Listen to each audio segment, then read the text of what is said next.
Ci siamo, eccoli qua, gli amici ascoltatori di Radiolina ci sentono perché inizia noi, per quanto ci riguarda, l'ultimo appuntamento di Call to Action per quanto riguarda la radio, e invece ce ne sarà un altro per coloro che potranno vedere nel web tutto quello che succederà anche il 17 di questo mese, quindi proprio quasi diciamo alla vigilia di Natale. Benvenuti, gli ospiti li vedo tutti nel monitor, quindi direi che siamo tutti pronti. Maria Assunta Fodde c'è, quindi con lei poi commenteremo tutto quello che accadrà, ma intanto la linea va a Lucio Murru che oggi dovrebbe avere un ospite d'eccezione, mi pare, non anticipo niente, comunque la linea a voi.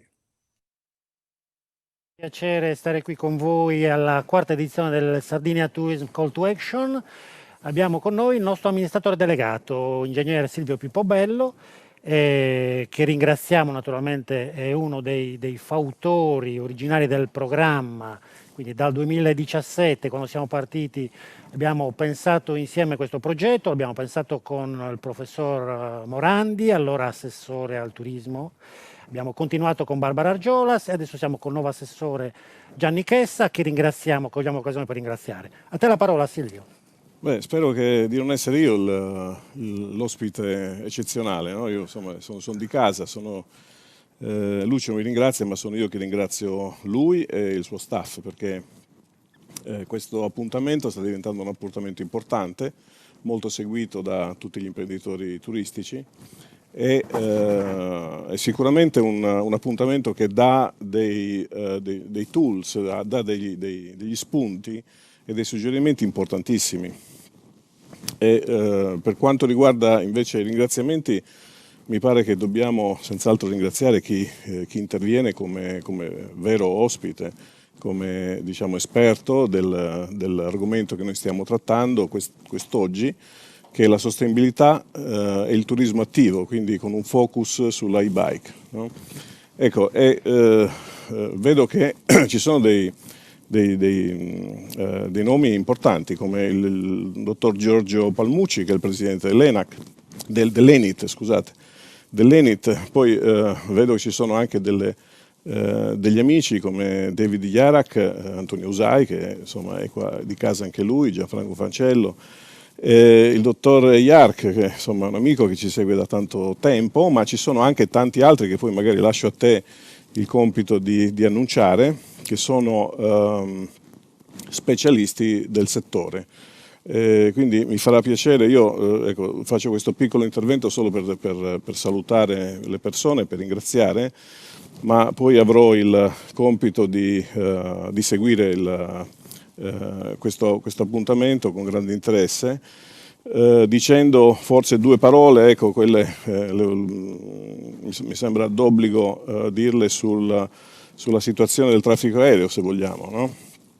Ci troviamo in un momento molto particolare, il turismo colpito in larga parte, ma anche il trasporto aereo, sono due cose legate insieme. Abbiamo aeroporti che a oggi hanno perso il 90% del traffico. Noi forse siamo diciamo meno colpiti, anche se stiamo parlando di una perdita, un decremento del traffico per il 65%, quindi sono numeri grossi che mettono in ginocchio qualsiasi organizzazione. Possiamo resistere forse, ma con la speranza che il 2021 possa essere l'anno della ripartenza, e lo sarà senz'altro. Questo lo diciamo, perché abbiamo dei dati, abbiamo le interlocuzioni con le compagnie aeree, abbiamo le analisi che vengono fatte dai vari enti nazionali e internazionali, e devo dire che per quanto riguarda la Sardegna forse siamo in una situazione di piccolo privilegio, in quanto il turismo, cioè i flussi turistici sono quei flussi diciamo di trasporto aereo che verranno meno colpiti, senz'altro meno colpiti dei flussi business. Poi di questo magari parleranno anche i nostri amici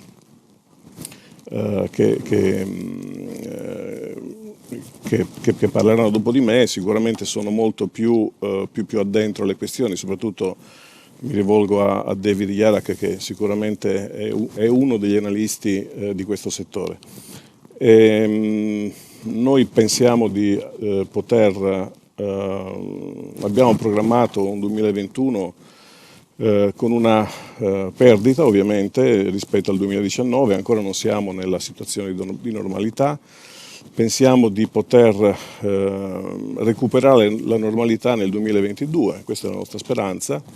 Tenete conto che gli analisti pensano che la normalità, cioè i livelli del 2019 per quanto riguarda il trasporto aereo, verranno ripresi nel 2024, quindi ecco perché dicevo siamo forse privilegiati in quanto isola e in quanto destinazione di flussi turistici. Però ecco, siamo ottimisti, noi pensiamo che dopo la primavera diciamo, i flussi estivi saranno normali e potremmo riuscire a chiudere l'anno 2021 con una perdita limitata rispetto al 2019. Non aggiungo altro, ti lascio la parola e mi metto a seguire anch'io il seminario. Grazie al nostro amministratore delegato Silvio Pippo Bello. Direi che entriamo nel vivo chiamando in causa il dottor Palmucci, Giorgio Palmucci, presidente dell'Enit, che ringraziamo anche per averci concesso il prestigioso patrocinio dell'Enit rispetto a questa iniziativa. Presidente, buonasera. Buonasera. Benvenuto e grazie di essere con noi. Ringrazio tantissimo per avermi invitato e sono molto contento, come stavo anche raccontando poco fa, sono molto legato comunque alla Sardegna e per cui da vacanziere, ma non vedo l'ora poi di poter passare dei periodi anche molto più lunghi di quelli che posso passare in vacanza durante l'estate, per cui essere presente oggi al vostro incontro Call to Action mi fa soltanto piacere. Poi come Enit abbiamo dato il patrocinio e come Enit so già la mia scusa. Sentiamo a posto. Scusate un attimo, mi era partito.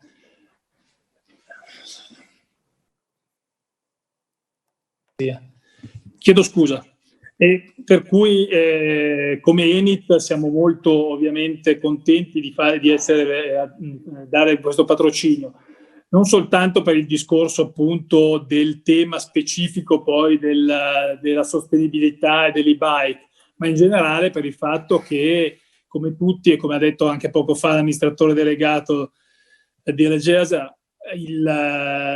quest'anno è un anno particolare, un anno particolarmente difficile, un anno particolarmente complesso, un anno nel quale noi avevamo lavorato su un piano 2020 basato su 2 anni precedenti che erano stati 2 anni straordinari, quindi speravamo e lavoravamo, avevamo previsto più di 480 eventi nel mondo per promuovere l'Italia, per promuovere il nostro paese, in una crescita a valore e non soltanto a volume, e quindi una crescita, tra l'altro, come il tema del webinar, una crescita sostenibile. Poi invece, ovviamente, con quello che è successo a partire dal mese di febbraio, tutte le attività turistiche si sono praticamente bloccate, almeno fino a metà di giugno, cioè fino all'inizio di giugno, quando gli italiani hanno potuto ricominciare a viaggiare fuori dalla propria regione di residenza, e gli stranieri, almeno gli europei, a partire da metà di giugno. Però diciamo che abbiamo dovuto rivedere completamente il nostro piano 2020,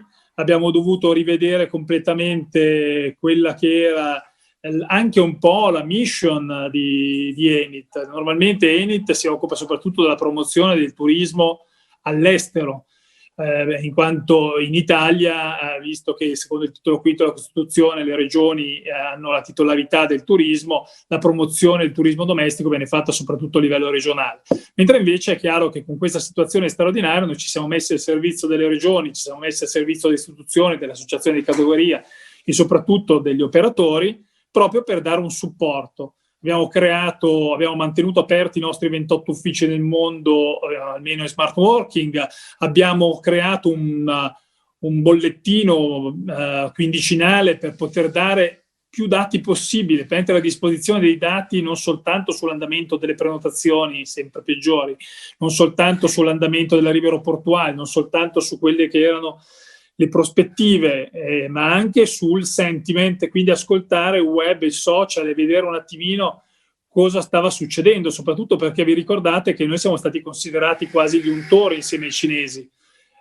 Come dicevo prima, essere stato nominato presidente dell'Enit lo scorso anno e quest'anno aver iniziato l'anno parlando del turismo e della cultura Italia-Cina, devo dire che non siamo stati particolarmente fortunati. Nessuno è stato fortunato, però devo dire che anche promuovere la destinazione Italia quest'anno non è stato e non è per niente facile. Sicuramente comunque quello che abbiamo fatto è stato proprio quello di cercare di promuovere quello che è l'Italia sia sul mercato domestico, perché gli italiani conoscono molto poco l'Italia, quindi è importante far conoscere l'Italia agli italiani e in modo particolare quindi poi puntare su alcuni turismi, quindi diciamo che il cicloturismo, tutto quello che è legato al turismo slow, tutto quello che è legato all'enogastronomia, alla scoperta del territorio, del paesaggio in bici, in e-bike, ci ha portato a continuare quella che è anche stata la nostra partnership, la nostra sponsorizzazione del Giro E, ma allo stesso tempo quest'anno, visto che la maggior parte degli eventi di qualsiasi tipo sono stati annullati in Italia e nel mondo, abbiamo accompagnato anche, quindi siamo stati partner anche del Giro d'Italia, quindi unendo praticamente quella che era la scoperta del territorio alle diverse tappe in maniera tale da essere presente soprattutto sui media internazionali e mondiali per poter raccontare il nostro paese.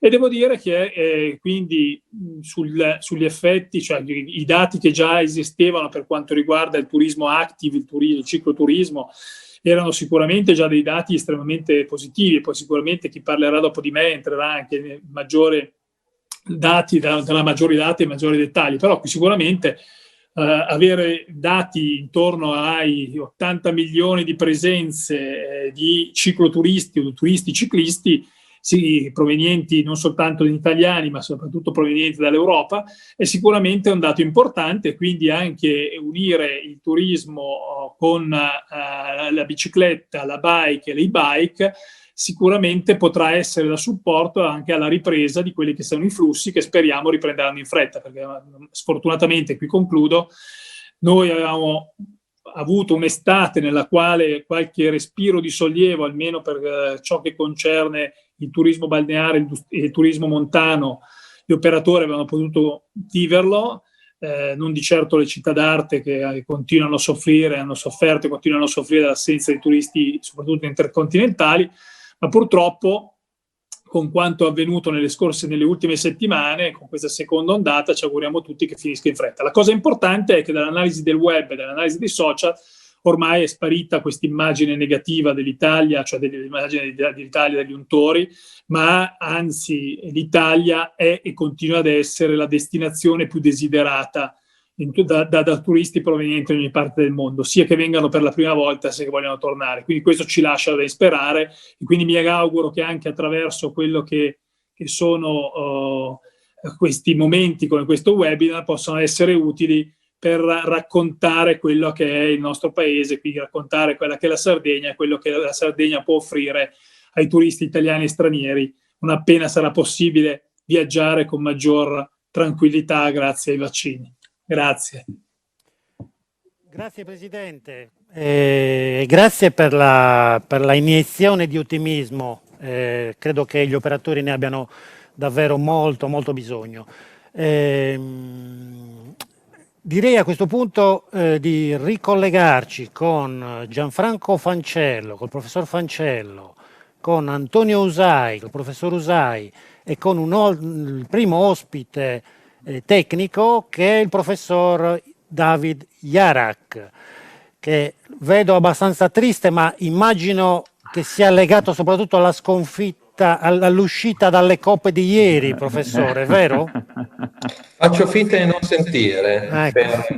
per evitare polemiche sterili. Ciao. Docenti Bene,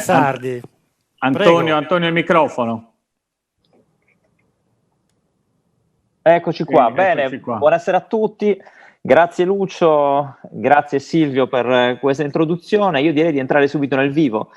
Con David Jarak dobbiamo cercare di guardare al futuro con ottimismo, parlando di scenari 2021, e quindi insieme con Gianfranco cerchiamo di approfittare dell'esperienza e delle conoscenze del professor Jarak per dare dei segnali di ottimismo. Quindi Davide, possiamo iniziare subito a parlare di scenari 2021, magari concentrandoci su quello che succederà nel trasporto aereo, perché tutti continuano a parlare di trasporto aereo, ci danno alcune informazioni, ma in realtà noi cerchiamo di avere qualche elemento in più per tranquillizzare i turisti da una parte, per dare dei segnali agli operatori e poi anche per coinvolgere il mondo degli aeroporti. Davide, a te.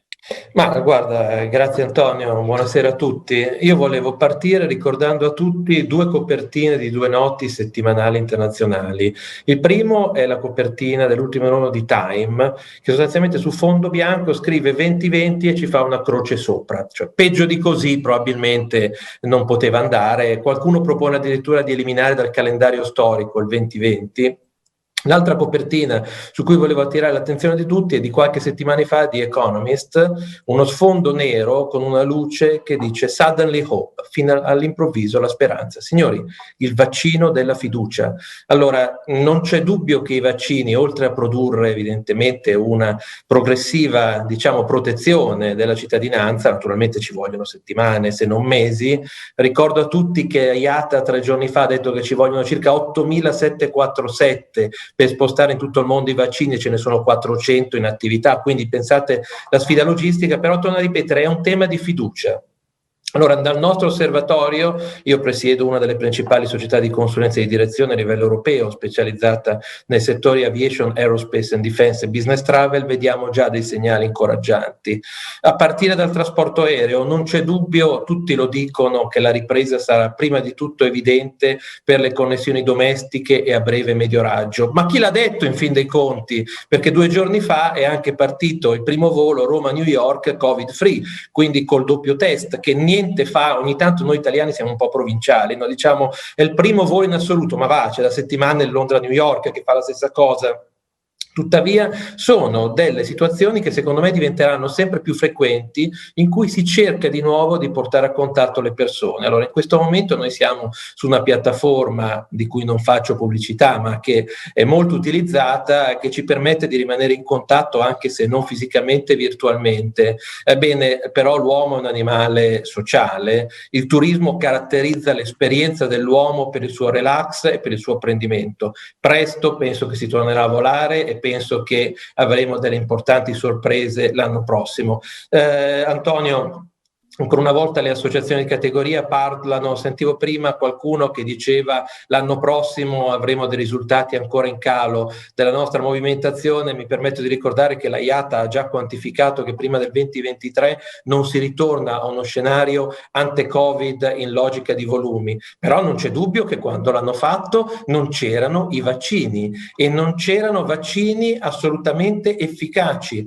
Poi si può essere negazionisti, positivi, Novax, non entro su questi temi che non sono di mia pertinenza, però è un segnale importante. Quindi secondo me l'anno prossimo sarà un segnale importante di ripresa e penso che sia importante trasferire a tutti gli operatori turistici che ci sentono questo messaggio. Avremo delle piacevoli sorprese, prima di tutto nel breve medio raggio, ma perché no, torneranno anche gli stranieri, a partire dai cinesi che tanto contribuiscono alla spesa nel nostro paese per quanto riguarda l'indotto turistico. Sì, bellissimo segnale, Gianfranco. Ottimo, sì, grazie David, perché l'indicazione di speranza e di fiducia, poi l'immagine che ci hai dato ora delle 2 copertine, soprattutto dalla seconda, induce alla speranza e all'ottimismo. Infatti io da questo volevo partire, cioè noi siamo in fondo, siamo in mezzo ad un tunnel, lo stiamo attraversando o vediamo iniziamo ad intravedere la luce, quindi cerchiamo di immaginarci laddove ci sarà la luce cosa fare. Allora, siccome il tema del seminario di oggi è un tema legato alla sostenibilità, fra gli elementi, allora la sostenibilità sul trasporto aereo, la sostenibilità, si stanno già vedendo degli elementi essenziali sulla sostenibilità legata al trasporto aereo.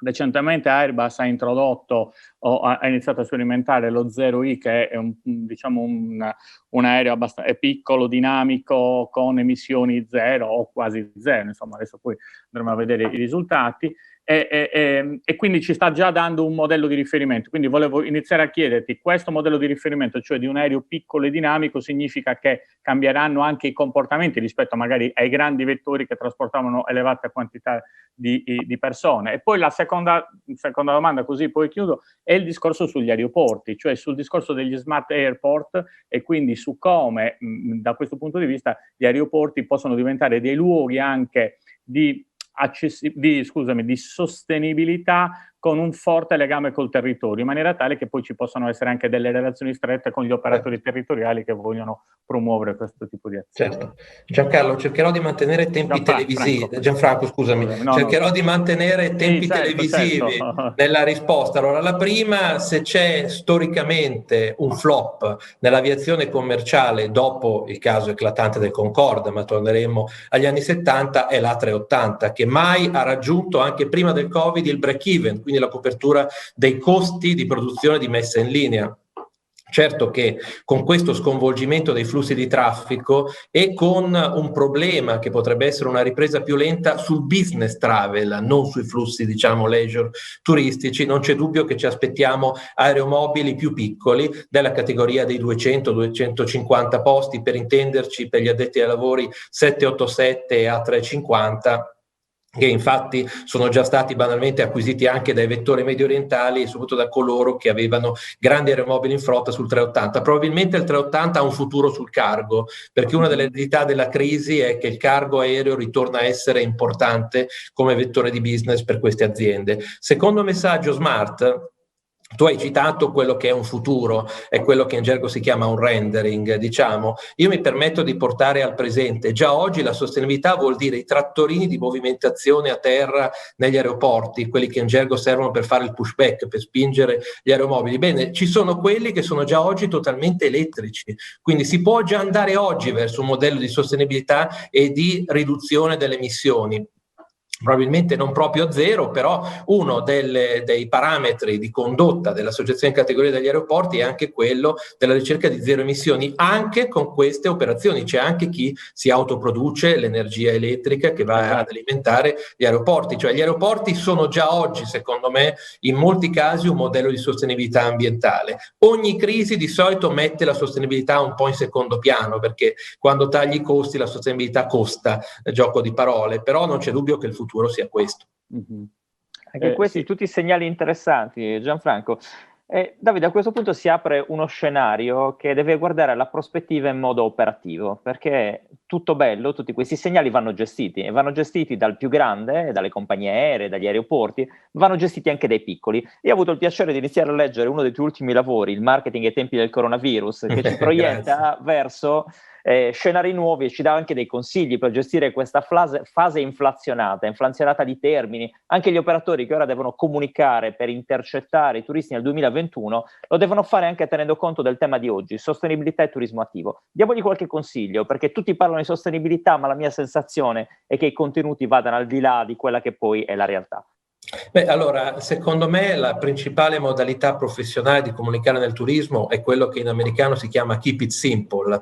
Di le cose semplicemente. C'è qualcuno, allora un tempo Gaber faceva le canzoni e cantava e diceva che tutte queste parole servono per parlare di niente. Allora c'è qualcuno spesso che ingigantisce con parolone la sostanza. Diciamo che cos'è? Il turismo è un formidabile vettore di esperienzialità. Quindi può essere sviluppato certamente in logica sostenibile attraverso alcune scelte che dicevamo di erogazione della prestazione. C'è un altro aspetto che io mi permetto però di voler ricordare, Antonio: per avere successo domani bisogna pianificare l'altro ieri. Allora sono reduce prima da un consiglio di amministrazione di un grande gruppo internazionale attivo anche nel turismo, il cui direttore generale europeo diceva: guardate che noi nel 2021 investiremo più del 2019 perché siamo convinti, non è in dubbio, siamo convinti che ci sarà la ripresa, però per cavalcarla e per essere differenti dobbiamo partire oggi a investire. E qua ancora una volta mi permetto di buttare un pochettino una provocazione che è tipica nel turismo. Il turismo spesso è fatto di piccoli imprenditori, di piccoli società ricettive, diciamo, con piccoli spazi e quindi con una minore difficoltà di investire. Però bisogna buttare il cuore oltre l'ostacolo, perché ogni crisi, torno a ripetere, porta delle minacce ma stimola anche delle opportunità e quindi si può crescere. Mi permetto di ricordare ancora una volta quell'esempio che io faccio sempre di questo mio cliente che oggi fa più di 100% di fatturato incrementale rispetto all'anno scorso, perché è stato il primo in Italia a portare gli spray antifog, vale a dire quelli quando metti la mascherina, metti sostanzialmente questi spray sulle lenti e vedi perfettamente. Signori, le crisi sono un banco di prova. Only the brave, dicono gli inglesi, giusto? E quindi solo i coraggiosi devono cogliere. Chiaramente le crisi fanno anche selezione, ma penso che la selezione sia anche benvenuta in un ambiente competitivo per far emergere società più solide, cavalcando certamente non una favola, non, come si dice, il sapore del giorno, ma un concetto assolutamente valido quale quello della sostenibilità.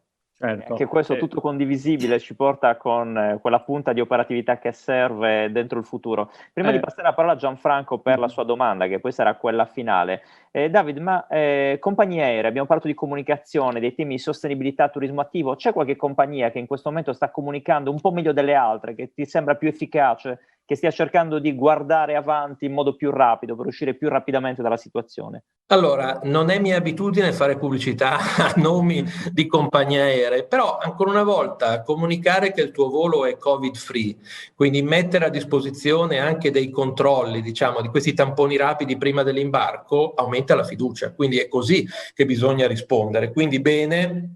Abbiamo alcuni casi importanti, secondo me su questo devo dire il mercato nordamericano insegna di più degli altri mercati, però comunque ci sono numerosi casi di interesse. Secondo me, ancora una volta, vivere questa crisi come un'opportunità per rendersi differenti, credibili e instaurare un nuovo rapporto di fiducia con la clientela. Ottimo. Gianfranco? Sì, no, domanda finale che è un po' la domanda delle domande che forse molti, quindi non so quale possa essere la risposta, o almeno il tuo punto di vista, penso che molti operatori comunque alla fine sia l'elemento che interessa, cioè giustamente tu hai detto la sostenibilità costa, perché la sostenibilità costa soprattutto se è fatta in un certo modo, se diciamo questa riguarda anche un sistema complesso come poi quello dell'economia circolare dove il sistema si chiude. Ma costa quanto? Cioè tu pensi che andare incontro a quelli che sono gli obiettivi che l'ONU ci pone con l'Agenda 2030, poi questo possa trasformarsi in una ricaduta, e cioè il trasporto aereo dopo anni di low cost e di costi bassi che hanno poi spinto determinati territori ad affacciarsi verso mercati turistici prima off limits, adesso invece ci possa essere di nuovo una barriera determinata da un aumento delle tariffe perché diminuisce la quota business della domanda, vi è un aumento appunto della sostenibilità. Quindi la domanda delle domande è: ritieni che avremo un aumento delle tariffe nel breve e medio termine? Qual è il tuo punto di vista? Sì, anche perché tu sottendi in realtà nella tua affermazione un concetto che vorrei rendere esplicito. Le crisi probabilmente esauriscono anche i sussidi che molte enti territoriali, non solo su base nazionale ma anche internazionale, hanno costantemente dato in questi anni ai vettorieri, drogando questo mercato. Ma vi sembra ragionevole che ci sia un volo da nord a sud Italia che costa €1, tasse incluse, quando le tasse sono solo quelle €30? Cioè, voglio dire, questo è un mercato drogato. Allora, come tutti i mercati drogati, sentiamo spesso parlare anche in altri mercati, incentivi alla rottamazione è un buon parametro di riferimento. Sono quelle situazioni che appunto drogano il mercato, quando poi li termini il mercato crolla. Allora, in questo caso, secondo me, i prezzi aumenteranno, sono destinati a aumentare, non di tanto, per essere chiari. Io mi aspetto un aumento delle tariffe medio del 4-5%, per essere chiaro, questo è l'intorno massimo su cui possiamo andare a sprigionare la nostra attenzione. Ancora una volta la sostenibilità costa, anche la trasparenza costa in certi casi, la trasparenza di condotta nel mercato, e forse qualcuno potrebbe farsi qualche domanda su come in realtà quel mercato drogato forse non abbia fatto tutti gli effetti bene, ma abbia creato anche delle situazioni veramente distoniche. Lucio, io direi che lasciamo la parola a te per eventuali domande. Come sempre ringraziamo Davide. Grazie David, grazie Antonio, Gianfranco. Grazie mille. Grazie a voi. Poi siamo a disposizione insomma per le domande anche sul dopoterra. Benissimo, grazie davvero a tutti. Naturalmente tutti i nostri migliori auguri all'Inter per questo campionato. E do la parola all'ingegnere Pippo Bello che voleva fare delle osservazioni. No, volevo solo integrare ciò che si diceva a proposito dei costi, no? L'aumento dei costi del trasporto aereo. Certamente anche il fattore Covid o il fattore virus, no? Perché oggi c'è il Covid, domani potrebbe esserci qualcos'altro, influisce pesantemente sui costi. Io lo vedo dai costi aeroportuali. I costi aeroportuali aumentano perché diciamo, il dover sanificare, ad esempio, quello è un costo, il dover avere a disposizione superfici maggiori per gestire i flussi, quello è un altro costo. Sugli aerei probabilmente si dovranno dotare comunque degli accorgimenti che possono essere, insomma, un maggior distanziamento fra i posti, oppure particolari dispositivi per la sanificazione degli aeromobili. Quindi aspettiamoci comunque che un costo possa venire fuori anche dal fatto che supereremo sicuramente questa pandemia con l'aiuto dei vaccini, ce lo auguriamo tutti, ma rimarrà comunque diciamo, nel sistema la preoccupazione che ciò non avvenga più e quindi predisposizioni per fare in modo che si possano prevenire altre crisi. Ecco. Direi che possiamo andare avanti darei l'avvio alla sessione tecnica, alla prima sessione, anzi alla seconda sessione, scusate, con il nostro Joseph Jark. Joseph Jark, grazie per essere con noi, non hai bisogno di presentazioni, è uno dei più grandi studiosi di turismo nel nostro paese e non solo, devo dire, è uno di quelli che ha più di tanti altri è riuscito a incidere profondamente sullo sviluppo di molti territori, ha dato una mano anche a noi nello sviluppo del piano turistico strategico della Sardegna. Joseph, il tema oggi è piuttosto interessante, turismo attivo come elemento anche destagionalizzante. A te la parola. Grazie Lucio, buongiorno a tutti. Andrei a condividere.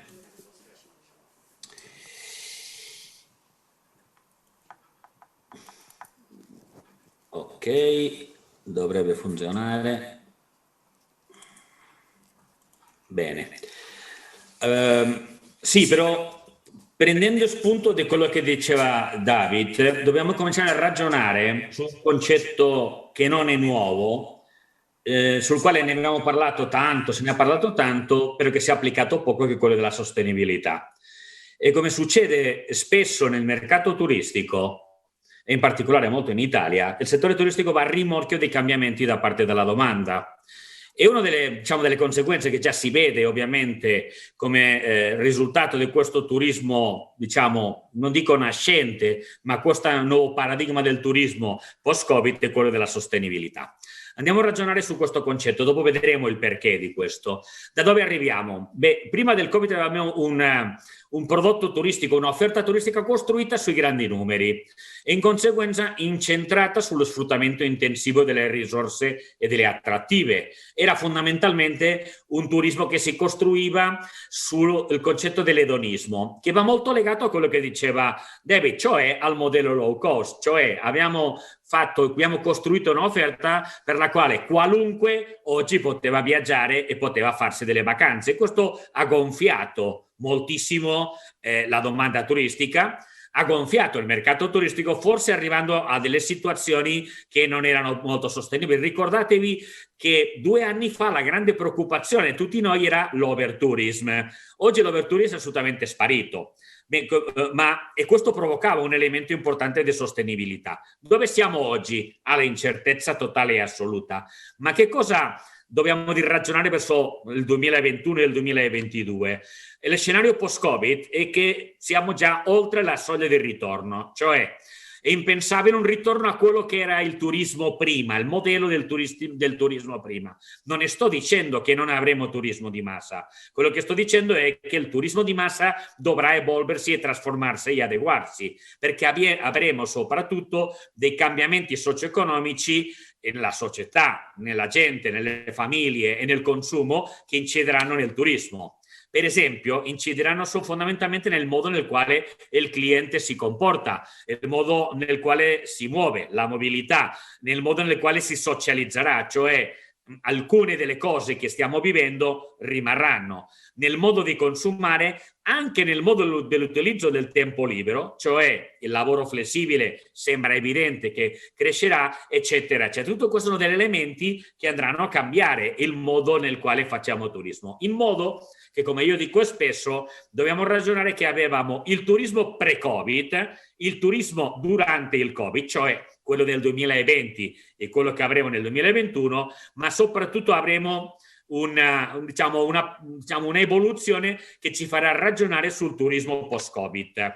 Quali sono questi prevedibili cambiamenti? Beh, avremo un turismo, una domanda turistica più slow, cioè meno aggressiva sul territorio.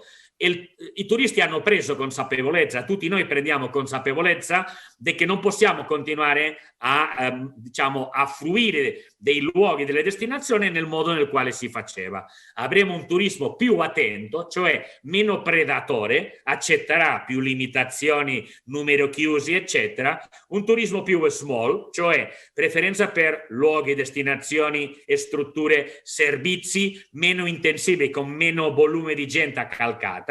Molto più esperienziale, ma queste esperienze dovranno essere molto meno numerose di quelle che ci facevano un altro tempo.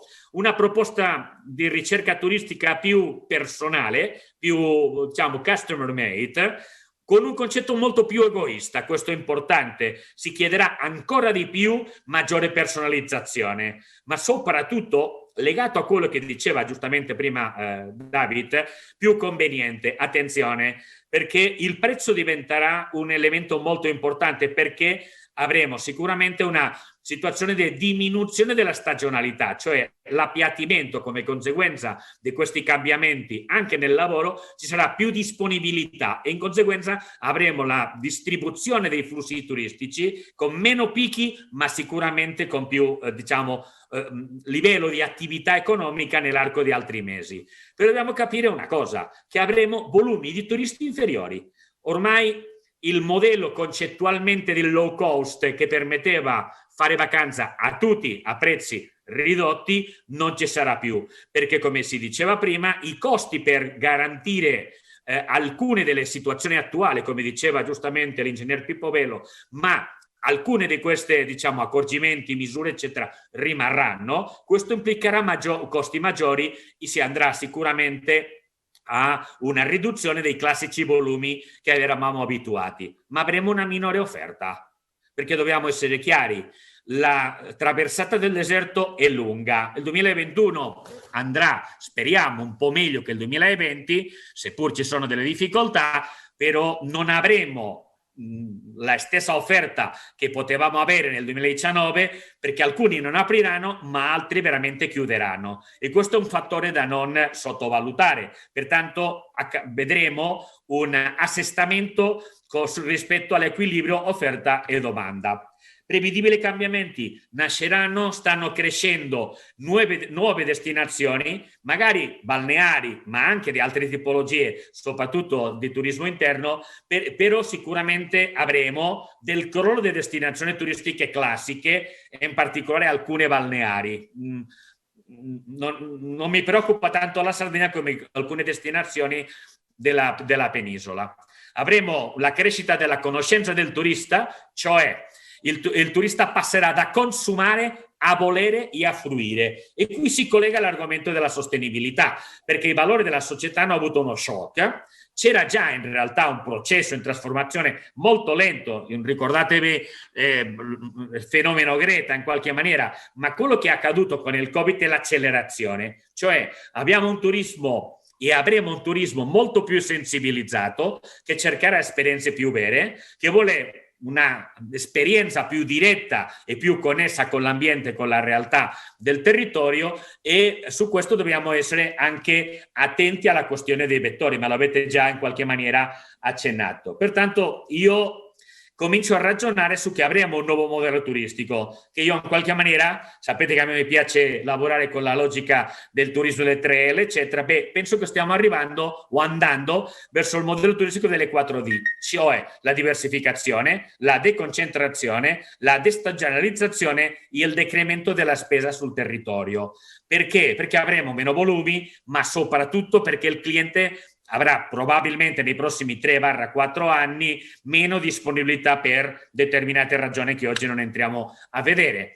Però dobbiamo capire una cosa che è molto importante. Il 65% dei turisti o dei consumatori hanno fatto diverse indagini, questa è di Booking, dice che è disponibile a pagare di più, cioè fra un 10 a un 15% in più per le loro vacanze, sempre e quando siano più esperienziali, più autentiche, più responsabili e più sostenibili. Cosa vuol dire questo? Dobbiamo reingegnerizzare, riorganizzare le nostre proposte turistiche, sia come destinazione, ma in particolare anche le proposte di singoli operatori. E il concetto da considerare è che la sostenibilità non è uguale a turismo rurale, a ecoturismo o a turismo attivo, è un po' più ampio. Cioè l'obiettivo del turismo sostenibile per una destinazione è quello di evitare la degradazione degli ecosistemi, cioè l'attrattiva per la quale le spiagge, le bellezze architettoniche, le bellezze patrimonio che oggi ci servono per attirare i turisti, dobbiamo di fare in modo che non domani, dopodomani continuino a essere un attrattivo per portarci a casa dei risultati. E soprattutto dobbiamo anche lavorare per il beneficio, diciamo, che il turismo può portare direttamente sul territorio. Quali sono le chiavi della sostenibilità per le destinazioni? Per diventare sostenibili, rispetto verso gli ecosistemi locali, rispetto verso la popolazione locale, cioè la logica dei turisti che arrivano in qualche maniera e che non considerano, non rispettano, non hanno attenzione sulla vita del territorio, non è più sostenibile, non è più, diciamo, non sarà più accettabile. Dobbiamo ragionare sul benessere dei turisti e dei locali, qui è un elemento importante, l'autenticità e la valorizzazione del territorio e delle attrattive, così come l'utilizzo dei prodotti locali, che non succeda come a me mi è successo qualche volta in Sardegna, dove il vino che mi offrono è vino veneto, non vino sardo. E questo è un elemento che oggi i turisti stanno richiedendo molto di più e lo sarà ancora di più nel futuro. La logica anche di un maggiore enfasi sul patrimonio culturale, naturalistico e anche no gastronomico. Allora, ragioniamo quali sono gli elementi fondamentali per attirare i turisti nel post-Covid. Da una parte la convenienza, che non vuol dire il prezzo. Convenienza è se quello che tu mi stai offrendo, proponendo, eccetera, corrisponde a quello che mi interessa, ovviamente di prezzo, ma anche che risponde alle proposte, alle attività, al mio punto di vista, alla mia visione di sostenibilità e di rispetto che tu stai facendo. E soprattutto questo sarà fondamentale per la differenziazione rispetto ai concorrenti.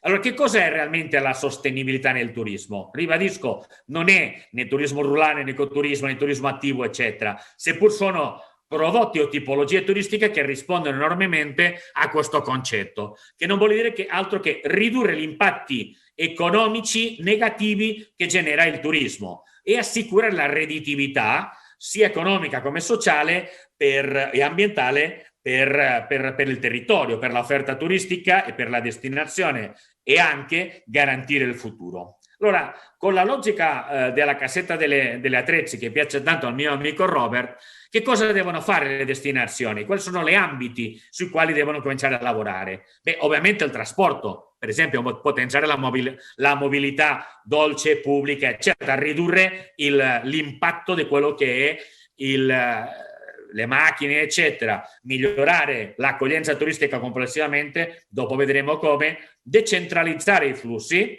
gestire adeguatamente le risorse e le attrattive turistiche, ma anche preoccuparsi della gestione dei rifiuti, la gestione efficiente, diciamo, dell'elettricità, dell'energia, piuttosto che la gestione ambientale e ovviamente la protezione e il recupero degli ecosistemi.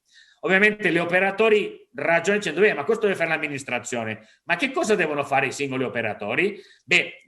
C'è da fare, nel senso che cosa possiamo fare per far sì che il proprio business sia più sostenibile e in conseguenza interessante e attrattivo alla domanda dei turisti. Per esempio, devo di collegarmi nell'ambiente nel quale opero, cioè non posso essere un operatore che occupa il territorio, offre le spiagge, ma non fa partecipare ai turisti sul territorio. Devo di fornire informazioni ai turisti sull'habitat, l'ecosistema, la flora, la fauna, eccetera. Devo cominciare a ragionare, a cooperare con altri operatori, per esempio le visite guidate ambientalistiche, eccetera, eccetera. Devo di lavorare in modo diverso, come lo facevo prima, tentando di ridurre l'impatto e minimizzando la contaminazione, per esempio acustica e luminosa, e soprattutto devo di convincere ai clienti a che devono raccogliere, perché una spiaggia dove abbandonano i rifiuti ovviamente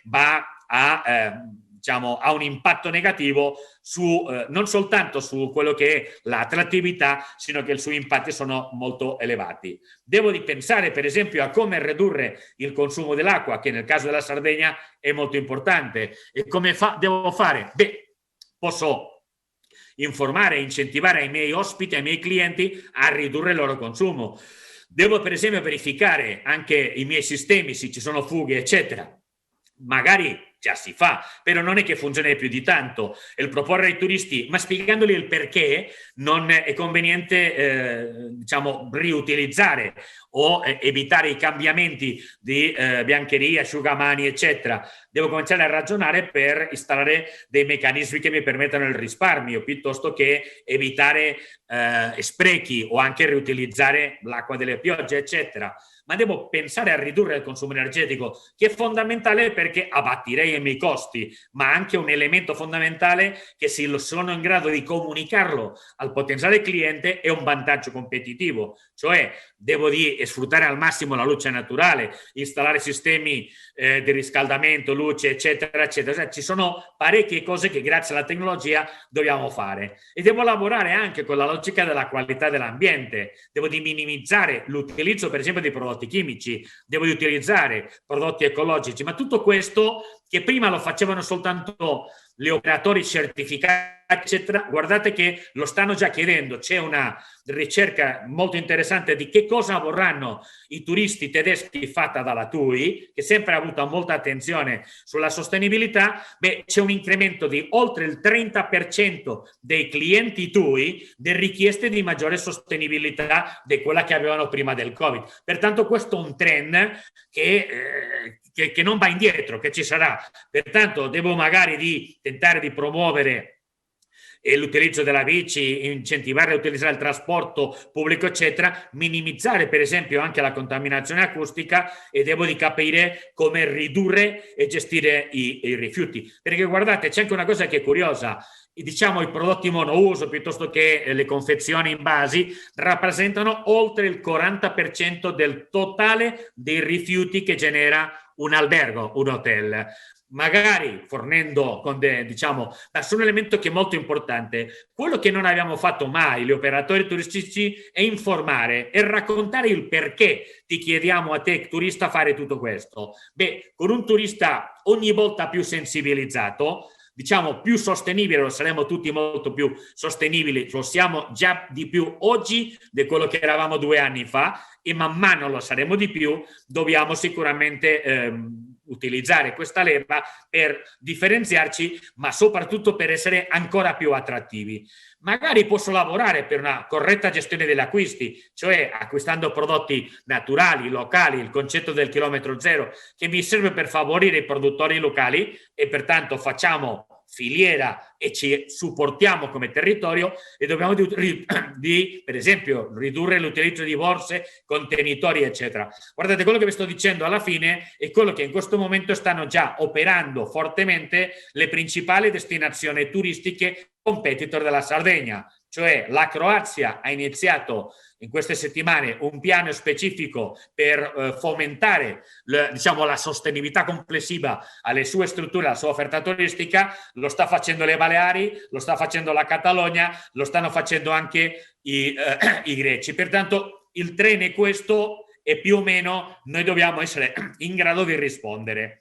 E come vendersi? Questo è un elemento importante, ma noi dobbiamo con un mercato molto sensibilizzato sulla sostenibilità, dobbiamo sicuramente di essere in grado di presentarci come tale, di venderci, di fare che i nostri sforzi per essere più sostenibili abbiano un ritorno, perché c'è quello che dicevamo prima, il cliente si è sensibilizzato e disponibile a spendere di più. Pertanto dobbiamo offrire informazione sulla protezione dell'ambiente locale, maggiore attenzione alla sicurezza, formare anche il nostro proprio personale a un comportamento responsabile, così come magari cominciare a collaborare con il territorio su iniziative di conservazione della biodiversità, perché viviamo a partire, il nostro business si fonda sulla biodiversità e sulle attrattive che abbiamo sul territorio, e tentando anche, come no, di coinvolgere i propri clienti nel raggiungimento degli obiettivi che noi come azienda, come operatori, ma anche come territorio, legati all'ecosostenibilità piuttosto che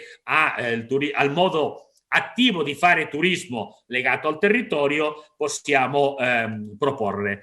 Fondamentalmente questa è un po' una riflessione che ho voluto fare e introdurre, perché sicuramente la domanda turistica va su questa logica, la sostenibilità non è più una questione o un problema di chi fa turismo attivo, turismo rurale, sino che comincia a essere un elemento di attrattività turistica complessiva per tutto il sistema turistico anche della Sardegna. Grazie. Grazie Joseph, sempre molto puntuale, ci hai dato una impostazione generale, delle linee guida sempre molto utili, molto interessanti. Passiamo alla terza sessione, abbiamo con noi Alex Kornfeind.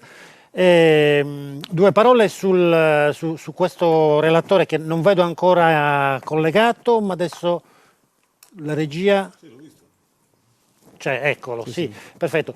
Quando ci è stato proposto il nome di Alex, io ho guardato un attimo il curriculum, ho detto ma questo non è un uomo, questo è un Superman, perché scorrendo il tuo curriculum, Alex, ho visto che sei stato un destination manager, sei stato un docente, un giornalista, un atleta agonista, sei guida cicloturistica, one man band, quindi insomma ci mettiamo nelle tue mani, spiegaci che cos'è il cicloturismo e come possiamo sfruttare questo fenomeno. Allora, un saluto a tutti i relatori del tavolo, un saluto agli youtuber, a chi ci ascolta alla radio e a chi ci sta guardando in questo momento sui social. Sì, tutte queste cose non è che le faccio in un weekend o 60 anni. Agonista, sei guida cicloturistica, one man band, quindi insomma ci mettiamo nelle tue mani. Spiegaci che cos'è il cicloturismo e come possiamo sfruttare questo fenomeno. Ho avuto un ritorno di regia e riprendo dal fatto appunto che ho 60 anni. A chi ci sta guardando in questo momento sui social.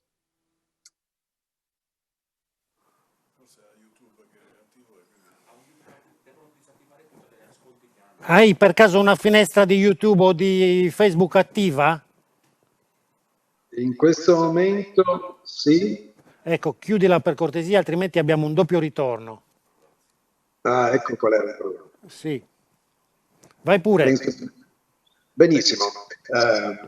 Ho preparato delle slide, intanto come vedete succedo al professore Jark che è in giacca e cravatta con la tutina dell'Enit perché ho avuto il piacere di avere un direttore sportivo che è il direttore generale Enit Gianni Bastianelli, una team manager Sara Landrini, ho avuto il piacere di pedalare in giro per l'Italia rappresentando l'ente del turismo al recente Giro E, per cui mi sembrava doveroso, visto che c'era anche il presidente Palmieri, rindossare la divisa dell'ente del turismo. Solidarietà ovviamente anche il professor Jarak, sono interista pure io, purtroppo abbiamo Marotta e Conte che sono juventini, Mourinho non è mai stato juventino. Ora passiamo mi sembrava doveroso esprimere questa solidarietà.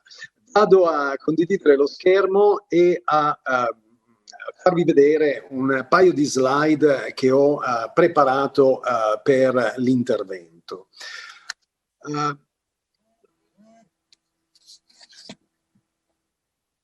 Scusatemi. Non so se voi vedete la condivisione dello schermo. Non so se è la prima slide o la seconda slide. State vedendo la copertina? Sì. Benissimo, provo a vedere se scorre.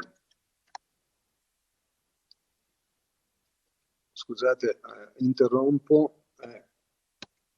Vado a capire perché si è bloccata.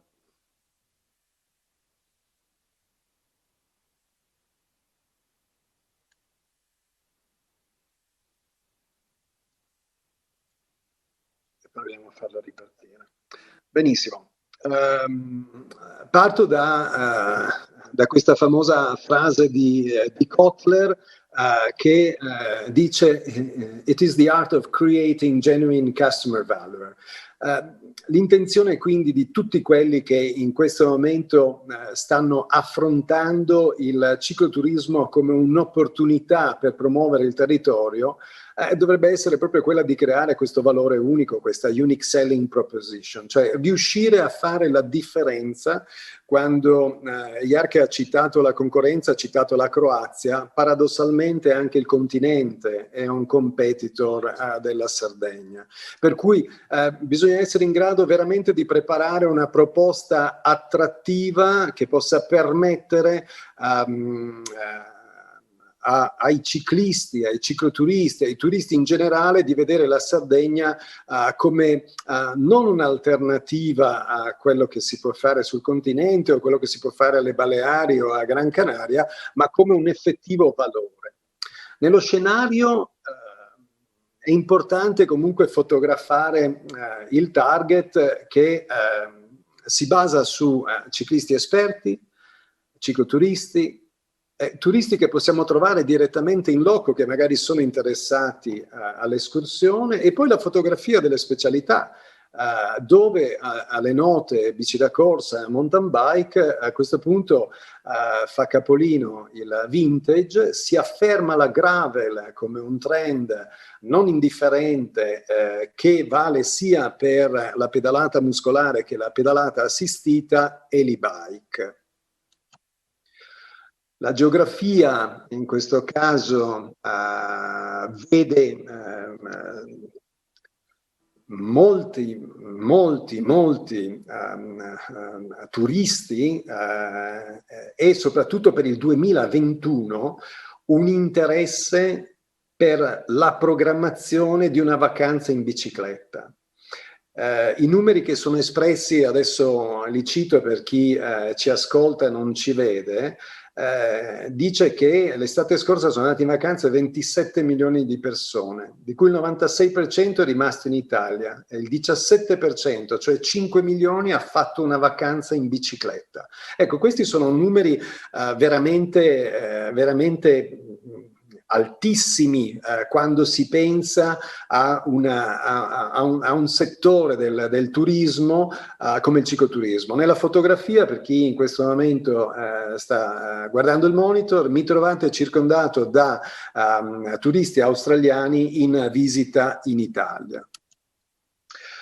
Ovviamente questo arriva dall'ultimo appuntamento Icon che si è concluso proprio una settimana fa. C'è un interesse after Covid per un turismo outdoor, un turismo comunque che vede il cicloturista facente parte di una tribù considerata comunque sana, e che preferisce comunque delle vacanze spendendo anche di più, l'ha citato prima Jarche, perché il turismo sostenibile, il turismo rurale, eccetera, eccetera, vedono anche una spesa superiore, appunto, come dicevo, del 10 e del 15%, ma una scelta per pacchetti che escono dalla forma tradizionale del turismo che è stato proposto before Covid.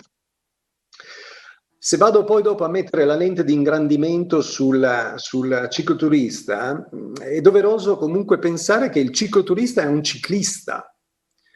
E questo ciclista comunque appartiene a una tribù del tutto particolare, perché pensa solo al ciclismo, parla solo di ciclismo, partecipa ai social su attività e su gruppi legati al ciclismo, programma le uscite in compagnia, è presente comunque su più applicazioni che sono relative al ciclismo, a itinerari, a cicloturismo, eccetera, eccetera, e soprattutto ha tempo da allenarsi, perché mediamente questi ciclisti, questi cicloturisti stanno 7-8 ore alla settimana in bicicletta, che è un tempo comunque notevole da dedicare a una passione. Dopodiché abbiamo anche qui sempre sotto la lente di ingrandimento la differenza fra i ciclisti esperti, i cicloturisti, i turisti. Perché un ciclista esperto in realtà pedala con la mountain bike, pedala con la bici da corsa, pedala con la vintage, pedala con la gravel, solitamente ha due o tre biciclette in casa, ed è comunque il target ideale al quale fare arrivare un'offerta particolare per tutte le stagioni e su qualsiasi mezzo.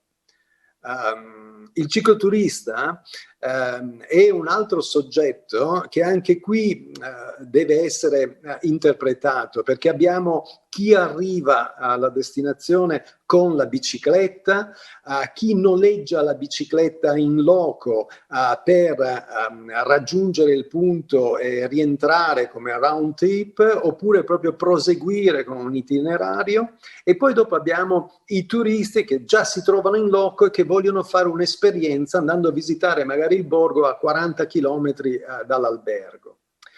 Appuntamenti che possono essere importanti e attrattivi per catalizzare l'attenzione di questo target possono essere gli eventi, le cliniche, masterclass, le ciclostoriche, le sagre. Sono tutti diciamo appuntamenti che possono sicuramente interessare non una nicchia, ma veramente una fetta importante del turismo attuale. I borghi rappresentano un patrimonio da sempre per il territorio, ma sono la manna per i cicloturisti, perché rappresentano diciamo il punto d'arrivo ideale di una giornata. Qui per chi vede il monitor trova sopra la sella Castiglion Fiorentino, praticamente una collina dietro Arezzo, e mi vede poi dopo in bicicletta sull'Alpe di Poti, praticamente a 15 km da Arezzo e già a 300 metri sopra il livello del mare.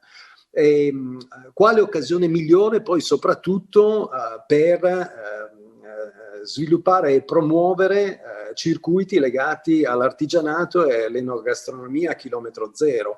I borghi sono veramente un valore aggiunto che può soddisfare il cicloturista, come le ciclostoriche per esempio.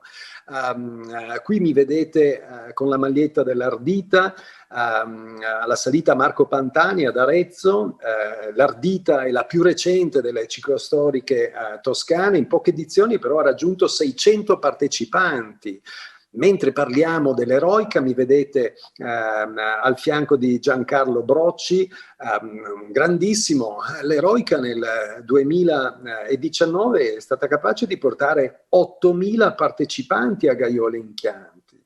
L'Intrepida ad Anghiari ha raggiunto lo scorso anno poco più di 1.000 partecipanti, e pensate, lo dico sempre per chi ci ascolta, a Gaiole in Chianti nel 2020 si sono ritrovati più di 1.000 appassionati che non avevano rinunciato alla loro prenotazione, hanno voluto comunque essere presenti pure in una situazione difficile come quella pandemica che stiamo vivendo.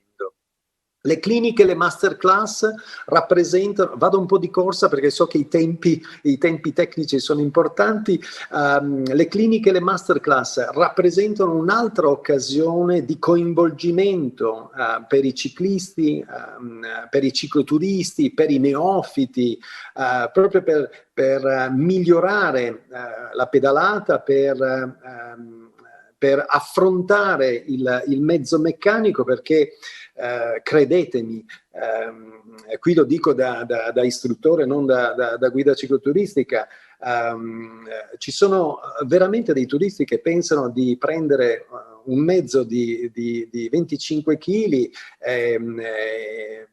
pensando di avere un motorino dove acceleri e ti porta in giro. Non è così, e quando devi affrontare una discesa devi affrontarla correttamente, perché invece di avere sotto le gambe una bicicletta da 7,5 kg ti trovi comunque un mezzo di 20 kg. Ovviamente le biciclette adesso sono anche diventate più moderne, però quando hai una full, quindi ammortizzata davanti e dietro, eccetera eccetera, con la pedalata assistita, i chilogrammi si fanno sentire.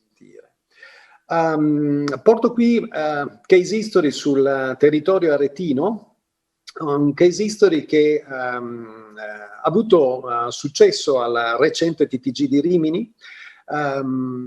Ho proposto un approccio al cicloturismo diverso rispetto al solito, nel senso che io non amo molto il cicloturismo che porta i cicloturisti con le ascelle sudate, gli scarpini sporchi di fango all'interno di chiese, di musei o all'interno delle cantine. Ritengo che sia importante dare la giusta sacralità ai punti di interesse e agli artigiani e a chi lavora, ai vignaioli, eccetera, eccetera, e quindi tutte le nostre proposte prevedono la pedalata al mattino e successivamente la visita del territorio. Le proposte che hanno avuto successo in questo caso sono state il Bike and Detox, il Bike and Language e il Bike and Old Town, che prevedono, per quanto riguarda il Bike and Detox, il cicloturismo urbano con delle biciclette di legno. Per quanto riguarda il Bike and Language, la possibilità di fare delle lezioni di italiano dopo aver pedalato alla mattina. Il Bike Old Town invece sposa la fit gastronomia. Tutte queste opportunità hanno la possibilità di avere la presenza durante il pranzo e durante la cena di un antropologo che ti narra il territorio, raccontandoti la storia del territorio, perché il territorio ha bisogno di essere raccontato con una certa tradizione orale che comunque bisogna riprendere, di un artigiano e di un ciclista da grandi spedizioni. Abbiamo anche impostato la Cycling University, un appuntamento con un campione del mondo come Daniele Pontoni per quanto riguarda il ciclocross, con Max Lelli, 14 Tour de France, e con Daniele Bennati, capace di vincere tappe alla Vuelta, alla Tour de France, al Giro d'Italia, proponendo però anche la collaborazione con una dottoressa nutrizionista e con un biomeccanico e con degli istruttori per migliorare quella che è la capacità di pedalata e di resistenza con la bicicletta. Cosa è importante sul territorio? È importante la relazione soprattutto con la pubblica amministrazione, perché questa è basilare.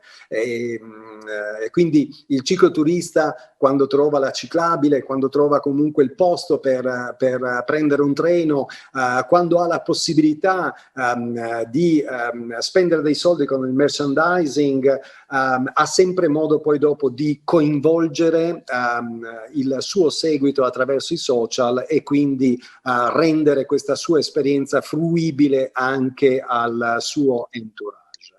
Il territorio in questo caso progetta risponde, qui il sindaco di Ravenna lancia il progetto di una ciclabile tra Bologna e Ravenna. Scicli, quasi nomen omen, viene premiata in Sicilia come il miglior bike hotel per quanto riguarda il cicloturismo, per cui quando una pubblica amministrazione è virtuosa sicuramente i vantaggi per gli operatori turistici e per i cicloturistici ci sono e ci saranno sempre. La Sardegna ha un grande vantaggio. La mia società triestina ha partecipato per 2 anni consecutivi. Il Giro di Sardegna è un'occasione fantastica per promuovere il territorio e fare delle azioni di marketing sulle famiglie, ovviamente, dei partecipanti. La Sardegna deve essere non un'alternativa, ma veramente un vantaggio rispetto alle Canarie o alle Baleari per portare professionisti e amatori a fare gli allenamenti fuori stagione. L'innovazione è anche importante nel mondo del cicloturismo. Qui vedete Strava, un'applicazione che recentemente, guardate la data, 24 novembre 2020, una valutazione di 1,2 miliardi di dollari, chiude un round da 110 milioni di dollari. Strava è questa applicazione gratuita, poi dopo anche a pagamento, che ti permette di confrontare i dati tuoi e i dati dei tuoi compagni ciclisti dal punto di vista del cuore, dal punto di vista della velocità e dal punto di vista del training in generale. E le app sono proprio strumenti di relazione. In questo momento, se andate a cercare delle app per il cicloturismo, trovate per esempio Cicloturismo Piemonte, con tutti i percorsi che in questo momento si possono fare sul Piemonte. Su questa slide vedete proprio sotto Strava, Naviki, Komoot, che sono comunque applicazioni molto utilizzate, però trovate anche Cicloturismo Piemonte. Io so che adesso l'app Sardinia è in divenire, però pensate che questa può essere una bella opportunità. Perché? Perché, come dicevo prima, i ciclisti partecipano alle applicazioni. Guardate i numeri qui, Gravel Bike Shop, dove io sono uno dei moderatori, 14.825 partecipanti. Su un altro gruppo presente su Facebook, i cicloviaggiatori, ben 25.223 partecipanti, e questi sono numeri importanti, soprattutto pensando, come dicevo, alla new entry. Fa capolino il vintage con le biciclette, ovviamente di 30 anni fa, però la gravel rappresenta un nuovo trend sia nella sua versione a pedalata assistita sia nella sua versione muscolare. Le guide e gli accompagnatori. Questo è un discorso importante, perché una guida capace, con alle spalle ore di studio e di tecniche e di pratica, può essere sicuramente un narratore del territorio, ma saprà affrontare qualsiasi problema il cicloturista dovrebbe comunque o potrebbe incontrare, sia dalla foratura, sia dalla rottura del mezzo del meccanico, sia altre. Per cui importante ed è un valore quello di affidarsi sempre a guide e accompagnatori professionali e professionisti. La competizione importante, io ho messo questa slide, solo 10 euro con accompagnatore e noleggio, e-bike, eccetera, eccetera. Mi sembra che diciamo non è una cifra importante, perché creare un itinerario costa, una bicicletta da noleggiare costa, una bicicletta ha bisogno di una sua manutenzione, un mezzo per l'assistenza costa, eccetera, eccetera. Per cui la competizione è importante, ma un prodotto di qualità è un prodotto che comunque costa e non può costare la cifra che in questo momento state vedendo. Di sport, di turismo e di cicloturismo in questo momento si parla sempre. Proprio oggi in Valtellina è presente la vicepresidente della federazione e il commissario tecnico della Federazione Ciclistica Italiana, Davide Cassani, mentre fra pochi giorni ci sarà questo Business Summit sullo sport del Sole 24 Ore. Per chi non lo sa, il commissario tecnico della Federazione Ciclistica Italiana, Davide Cassani, è anche il presidente dell'azienda di promozione turistica dell'Emilia-Romagna. L'Emilia-Romagna è un concorrente della Sardegna. Le Marche, che vengono promosse da Nibali alla RAI, sono un concorrente della Sardegna, per cui in questo momento la Sardegna gioca un ruolo molto molto importante, competitivo, e sicuramente non sfigura vicino alle Marche e non sfigura vicino all'Emilia Romagna e non sfigura vicino alla Toscana. Riassumendo, dialogare, creare, promuovere, proporre, assoldare, predisporre, collaborare, partecipare. Io ho evidenziato in grassetto questi verbi perché? Perché è importante la collaborazione con la pubblica amministrazione, è importante creare dei pacchetti che esaltino l'unicità del territorio, è straimportante promuovere l'artigianato locale, come proporre l'e-bike learning sia per neofiti sia per non neofiti, come è importante assoldare guide e accompagnatori professionisti e predisporre l'occorrente per trasformare un turista in ciclista, nel senso che se io affronto comunque il viaggio per arrivare in Sardegna posso affrontarlo anche senza portarmi la bicicletta, senza portarmi gli accessori, senza portarmi il vestiario, perché sono sicuro che li troverò poi sull'isola. Collaborare con tour operators a vocazione incoming è importante, come è importante partecipare ai social con le app, con le proposte. Alex, che dire, sei stato più che esaustivo, sei stato fantastico, credo che chiunque abbia visto queste poche slide che ci hai fatto vedere adesso abbia un'idea molto più completa di qual è il fenomeno, e probabilmente ci sono tanti spunti che tu hai lanciato in maniera anche leggera, anche forse aurorale, lei ha appena accennati, però credo che per molti che vogliano anche intraprendere una carriera in termini di produzione di contenuti e di sviluppo di pacchetti turistici sul cicloturismo ci siano molti elementi di riflessione, quindi è davvero un grande grazie a quello che ti facciamo. No, ringrazio a voi, mi dispiace, ho corso con una schioppettata per rispettare i tempi. Quello che dico agli operatori è che per approcciare i cicloturisti bisogna pensare da ciclisti. Benissimo. Io ti ho preso in parola, quindi sono diventato anch'io cicloturista ormai da un anno, quindi insomma in tarda età sono diventato anch'io e-biker, quindi ne approfitto per ringraziarti davvero ancora e speriamo di poterti vedere presto in Sardegna. Con piacere, io ho già pedalato tra Santa Margherita e Pula proprio con l'e-bike, per cui posti meravigliosi. Allora davvero, ti aspettiamo nella prossima primavera, che fosse la stagione ideale per venire in Sardegna. Grazie ancora. A voi. Benissimo, siamo alla sessione numero 4 e abbiamo un altro amico del Call to Action, Maurizio Goez. Maurizio non ha bisogno di presentazioni, anche lui ha collaborato con la Regione Sardegna ai tempi dell'Habitas, un designer, experience designer, è una persona che ha lavorato molto e ha scritto anche dei libri estremamente importanti sullo sviluppo turistico, ha lavorato presso l'isola d'Elba come destination manager, è un esperto di strategie di riposizionamento e siamo molto curiosi di sentire il tuo intervento. A te la parola. Bene, grazie Lucio per la presentazione. Bene.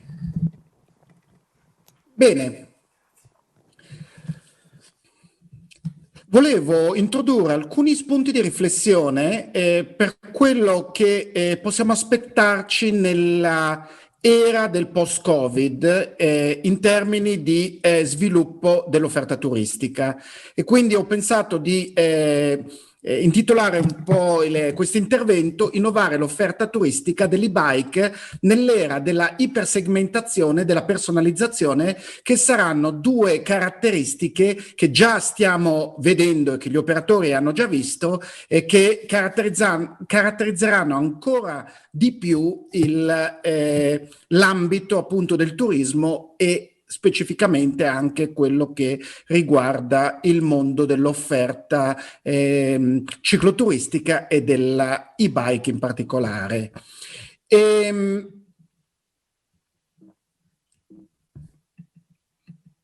Bene, come dicevo, la focalizzazione sono andato un po' troppo avanti.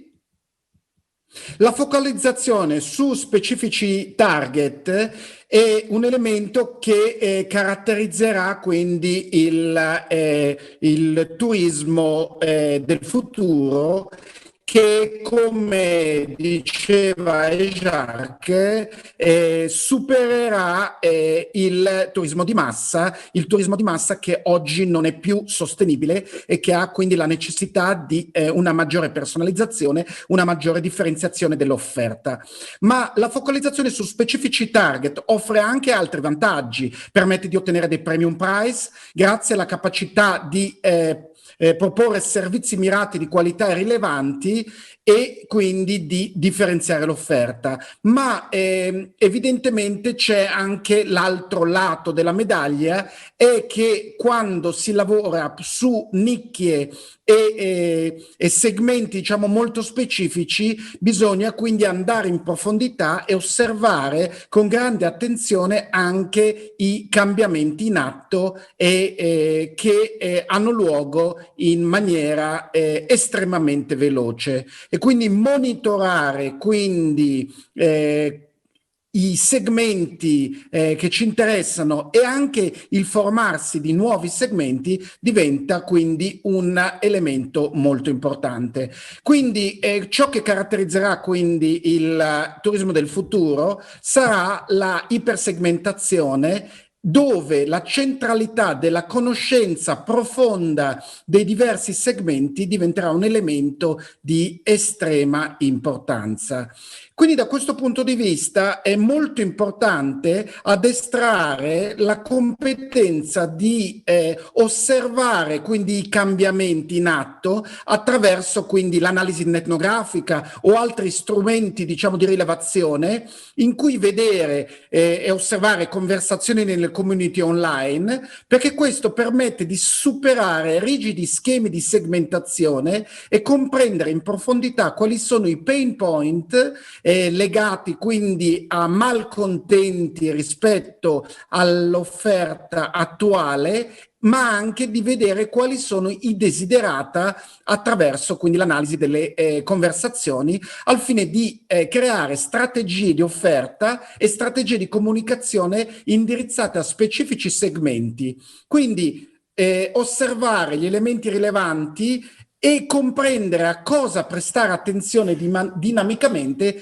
diventa un elemento di grande importanza. Da questo punto di vista, già da tempo non si può più parlare di cicloturismo al singolare, ma bisogna parlare di cicli, di differenti modalità, diverse forme di cicloturismo. Per cui ci sono alcuni segmenti che sono quelli che hanno la bicicletta come oggetto di passione, che sono quelli che sono stati descritti molto bene prima da Alex. Ci sono poi invece altri segmenti turistici che considerano quindi la bicicletta come abilitatore dell'esperienza turistica, quindi non è l'oggetto della passione, ma è qualcosa che permette di attivare quindi elementi di esperienza turistica. E quindi questa, diciamo, distinzione è importante anche perché fa riferimento quindi a motivazioni primarie e secondarie diverse e diverse modalità con cui queste motivazioni si combinano. Quindi è molto importante comprendere in profondità le motivazioni dei diversi segmenti turistici, quelli che sono interessati a un benessere inclusivo e di essere a contatto con la natura, ma partecipare in maniera come dire, inclusiva in un gruppo diventa una fonte di esperienza importante. Ci sono turisti che cercano quindi l'avventura e l'adrenalina, altri ancora che vogliono utilizzare la bicicletta per esplorare luoghi inaccessibili, perché sono alla ricerca di un'esperienza di tipo romantico. Altri ancora invece che sono più attrezzati, che vogliono vivere quindi un'avventura su due ruote e che quindi necessitano quindi di strumenti per poter esplorare quindi il territorio in bicicletta in maniera più efficace. Altri ancora invece vogliono comprendere, vogliono comprendere quali sono le caratteristiche del territorio, vivere quindi il territorio e soprattutto un contatto con la natura. Quindi motivazioni differenti danno vita quindi ad esperienze turistiche che hanno una modalità di creazione differente. Altre ancora invece vogliono la performance, eccetera.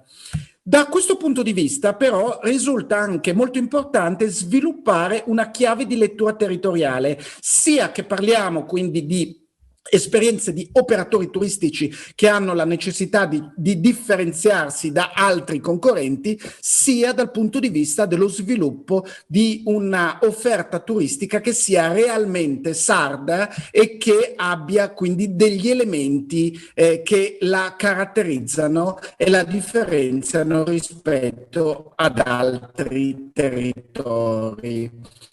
Quindi questo è quello che sta succedendo in questo momento, ma si stanno formando nuove abitudini, nuovi bisogni si stanno condividendo, diciamo, nelle conversazioni online, e quindi bisogna prendere in considerazione quindi che le esigenze cambiano e bisogna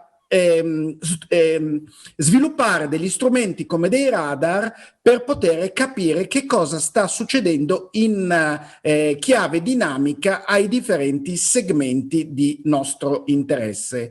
Occorre quindi intercettare i nuovi segmenti analizzandoli quindi a 360 gradi nei pain points, nei comportamenti, nelle conversazioni, nei loro tratti identificativi, nei loro riferimenti culturali, e cercando quindi da questo punto di vista di comprendere quali sono tutti gli elementi che vanno quindi a identificare in maniera complessa un segmento esperienziale. Però dobbiamo anche considerare i segmenti ibridi, quelli che hanno una pluralità di interessi e che quindi sono interessati all'archeologia, alla bicicletta, come è stato detto, alla enogastronomia e alla bicicletta, e a diverse possibili combinazioni con diversi gradi di intensità. Proprio per questo è importante comunque progettare nuove esperienze specifiche che facciano riferimento alle caratteristiche di esperienza e di fruizione dei differenti target, anche in termini di abitudini, in termini di velocità, in termini di sistema di offerta, in termini di offerta enogastronomica, in termini di entertainment, in termini di cultura, eccetera. Per cui l'offerta per senior è diversa dall'offerta per family piuttosto che quella di social exploration, piuttosto che altre tipologie di offerte.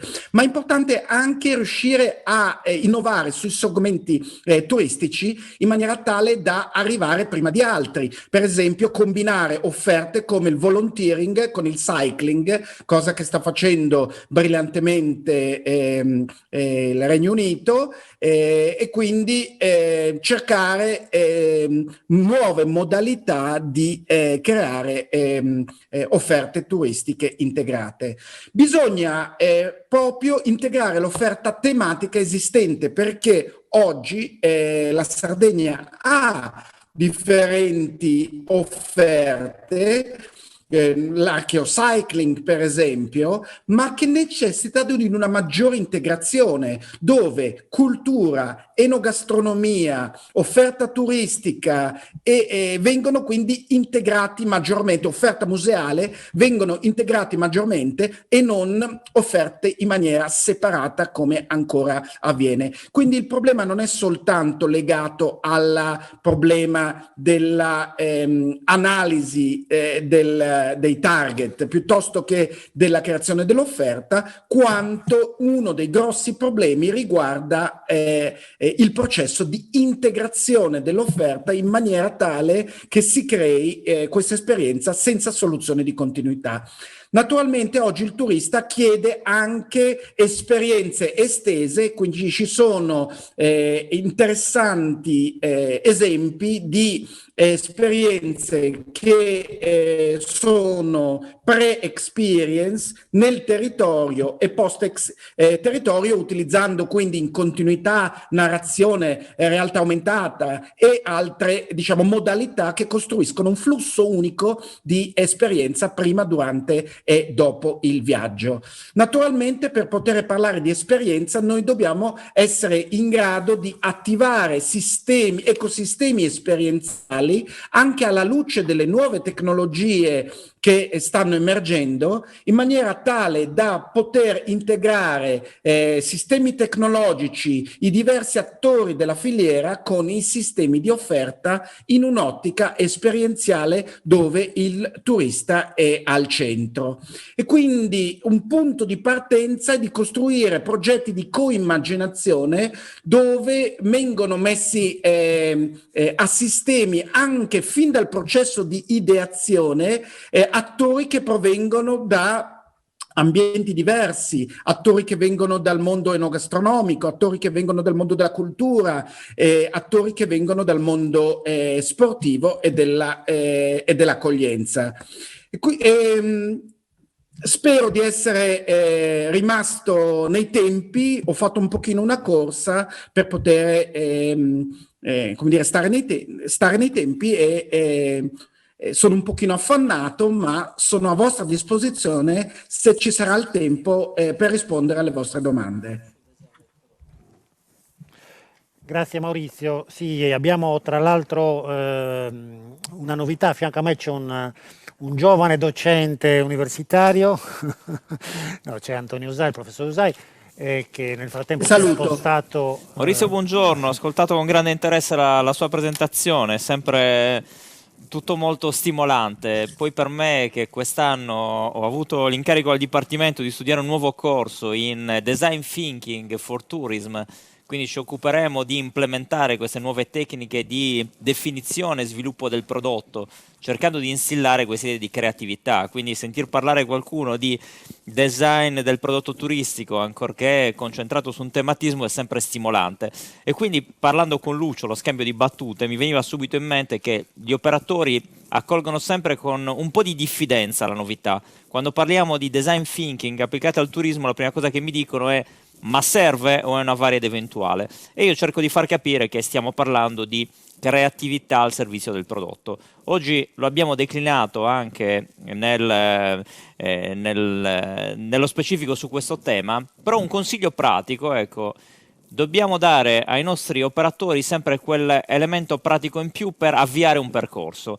Quale consiglio pratico gli possiamo dare per stimolare questa loro voglia di creare nuovi prodotti, in particolare l'e-bike per destagionalizzare? Da dove li facciamo partire?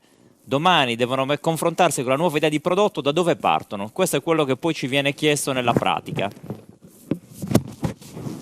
Se posso rispondere brevemente, il punto di partenza è l'osservazione attenta del turista, delle sue esigenze specifiche, che dovrebbero essere analizzate, approfondite in maniera dinamica, senza pregiudizi e senza ritenere di conoscerlo, in maniera tale da costruire intorno ai diversi segmenti l'offerta nel complesso, per cui non soltanto che cosa succede quando si va in bicicletta, ma cosa succede prima, cosa succede dopo, quali sono le altre offerte integrabili, perché è vero che l'appassionato di bicicletta vede soltanto la bicicletta, ma ci sono anche appassionati che hanno diversi interessi. Come si mescolano questi diversi interessi? Bene, questo lo possiamo quindi osservare analizzando per esempio le conversazioni online, analizzando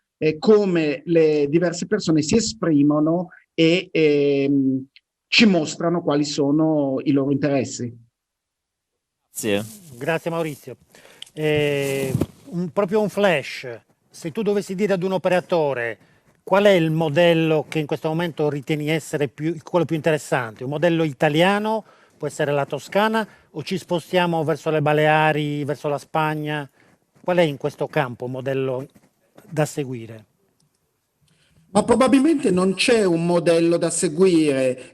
La Spagna, per esempio, ha sviluppato una offerta cicloturistica molto segmentata, molto specifica, che guarda agli operatori che guarda gli operatori da una parte e guarda ai turisti, non so, mi viene in mente l'offerta endurance delle Canarie, estremamente verticale.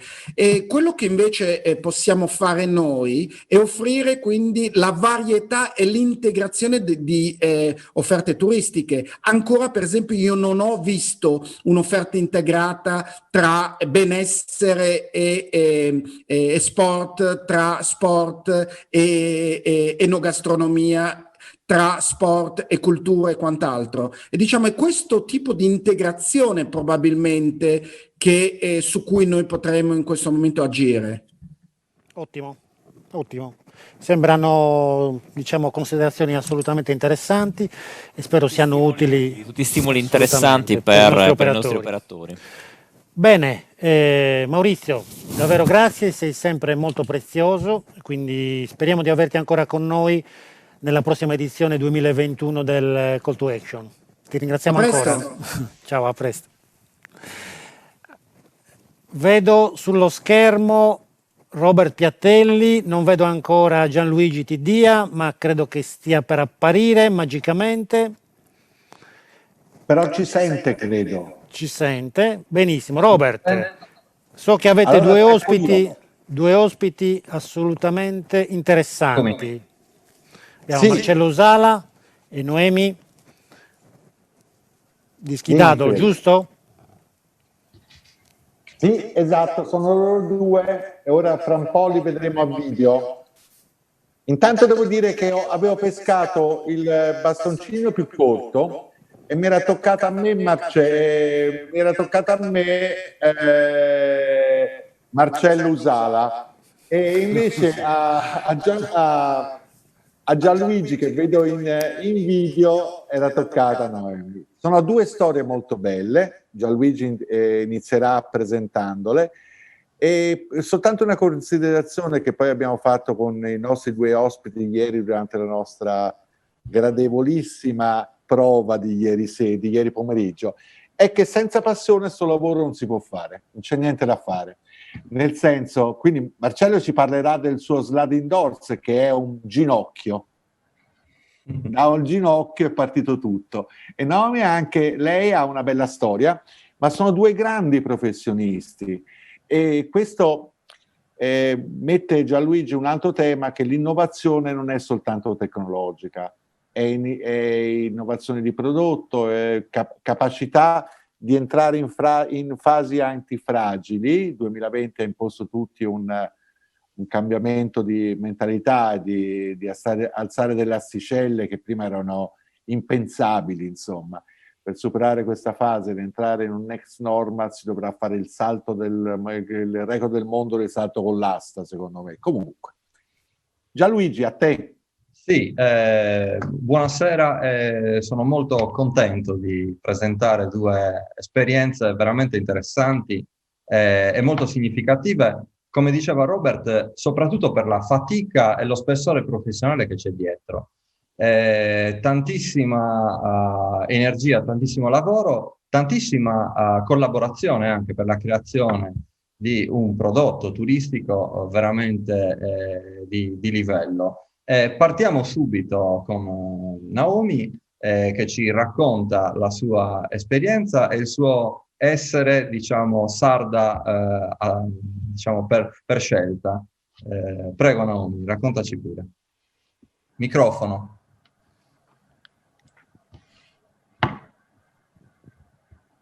Buonasera a tutti, grazie per questo intervento.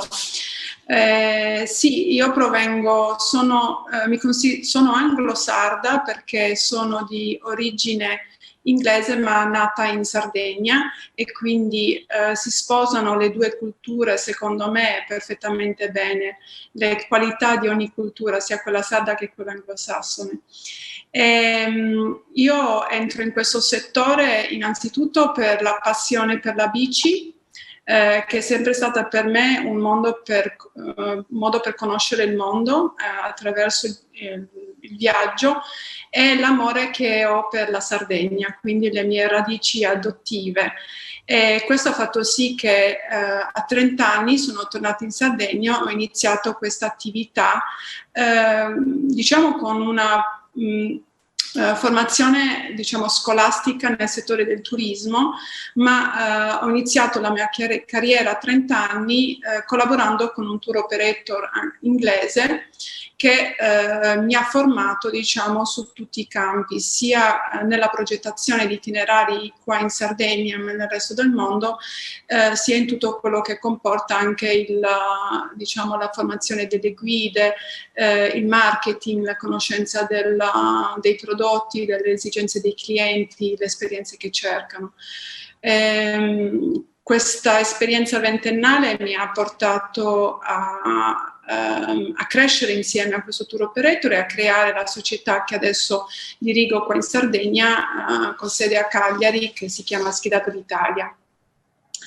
La Saddle Skidaddle è un tour operator inglese che è la più importante nell'ambito anglosassone a livello mondiale, fanno viaggi in tutto il mondo, e noi operiamo su tutto il territorio italiano e soprattutto qua in Sardegna, sia nei segmenti che sono stati accennati anche nelle presentazioni precedenti, che sono quelle sia del cicloturismo più semplice, la mountain bike e anche quella della bici da strada.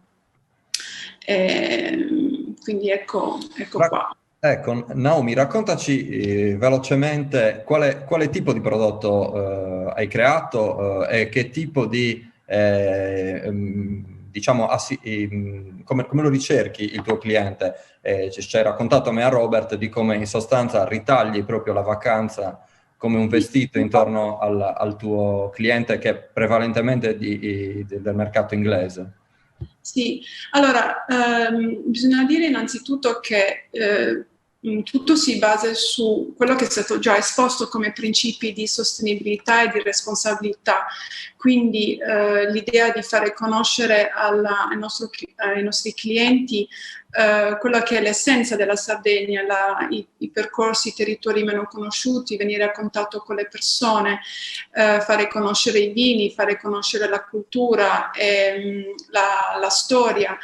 Bisogna pensare anche appunto al nostro target, quindi per il ciclista da strada che è in più interessato ai percorsi un po' più lunghi e meno magari alle soste, creiamo dei prodotti, dei percorsi qua in Sardegna che prendono delle strade più panoramiche, paesaggistiche, con qualche challenge in più, mentre per il cliente cicloturista, che invece è più interessato agli aspetti culturali, enogastronomici eccetera, inseriamo dei prodotti, delle esperienze dove vengono a contatto di più con le persone e la cultura. Il cliente invece mountain bike è più interessato invece alle emozioni che proprio dà il percorrere i boschi, i sentieri, le salite, le discese tecniche, le discese rocciose, e quindi andiamo alla ricerca e ritagliamo dei percorsi che possono far valere queste emozioni. E la Sardegna per le sue caratteristiche geografiche e morfologiche ha tantissimi, e anche la storia delle mulattiere, dei carbonai, delle miniere offrono tantissimi percorsi che si sposano benissimo sia con l'aspetto escursionistico, naturalistico, ma anche con l'aspetto culturale, perché come è stato già esposto, uno dei ruoli importantissimi delle guide, che sono esperte sia sull'aspetto bici, mountain bike, bici da strada, gravel, eccetera, ma trasmettono la conoscenza del territorio ai nostri clienti. Bene, Robert, ti passo la palla anzi la ruota. Senti Noemi, quando farete anche dei tour in taxi mi avverti che ci vengo sicuramente? No, va bene, dai. Oppure un tandem, cioè uno che guida e l'altro... Sì, ma abbiamo anche dei clienti che arrivano con dei tandem, perché una delle cose che noi sia noleggiamo le bici, qua in Sardegna ci sono tantissimi collaboratori con cui noi lavoriamo che fanno il noleggio di bici, tra cui ci sono anche dei tandem, quindi è sempre possibile noleggiare. Un tandem si può essere uno che non pedala e l'altro pedala, sì. Ma un po' di aiuto ci vuole anche da chi non pedala. Allora Marcello, parti subito da sto ginocchio. Il fatidico ginocchio. Sono in questo mondo da professionista ormai quasi da 20 anni, però tutto è nato con un infortunio. Non pensavo di odiare la bicicletta, quantomeno pensavo non mi piacesse la bicicletta, nonostante fossi sportivo, quindi verso i 22-23 anni un infortunio, uno sfrangiamento del collaterale del ginocchio destro.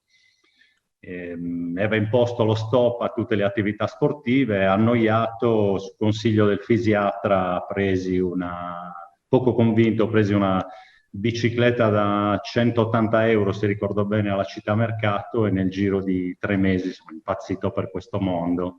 Ho preso a viaggiare, a attraversare la Sardegna in lungo e in largo e ti prendevano anche per matto, mi sembra. Mi prendevano per matto, sì, erano gli argomenti più interessanti per gli amici, e quando attraversavo, allora stiamo parlando degli anni 90, i paesi della Sardegna con lo zainetto in spalla, ero una specie di extraterrestre, insomma.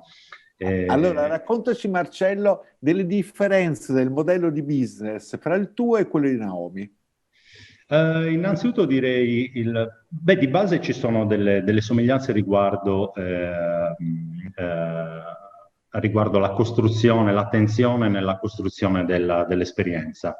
Qua sicuramente siamo molto vicini, nell'attenzione a enfatizzare l'esperienza locale, al coinvolgimento del territorio, anche alla distribuzione che insita nel tipo di prodotto e la distribuzione della ricchezza su tutto il territorio.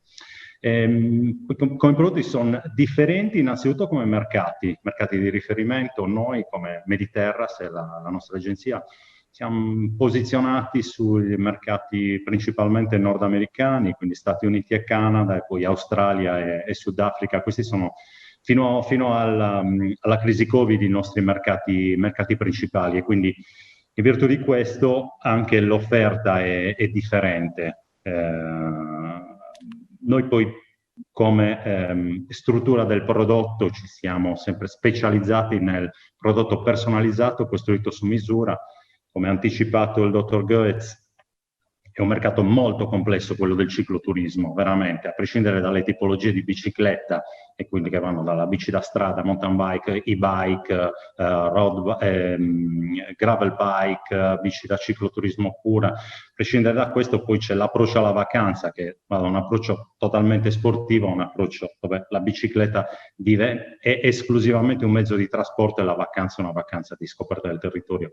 Quindi disegnare dei pacchetti pronti non è mai facile, a meno che non si abbia veramente un mercato molto mirato. Quindi noi ci siamo focalizzati sulla costruzione di esperienze personalizzate, tour custom, così come vengono chiamati. Quindi niente catalogo o quasi assenza di cataloghi di prodotti pronti, ma lavorare esclusivamente sulle esigenze del visitatore, disegnando completamente il tour, dal numero di giorni alla distanza da percorrere, le esperienze da fare durante la giornata, la presenza più o meno di enogastronomico, culturale o esperienza sportiva o naturalistica dentro la vacanza. Marcello, ti piace il tuo lavoro?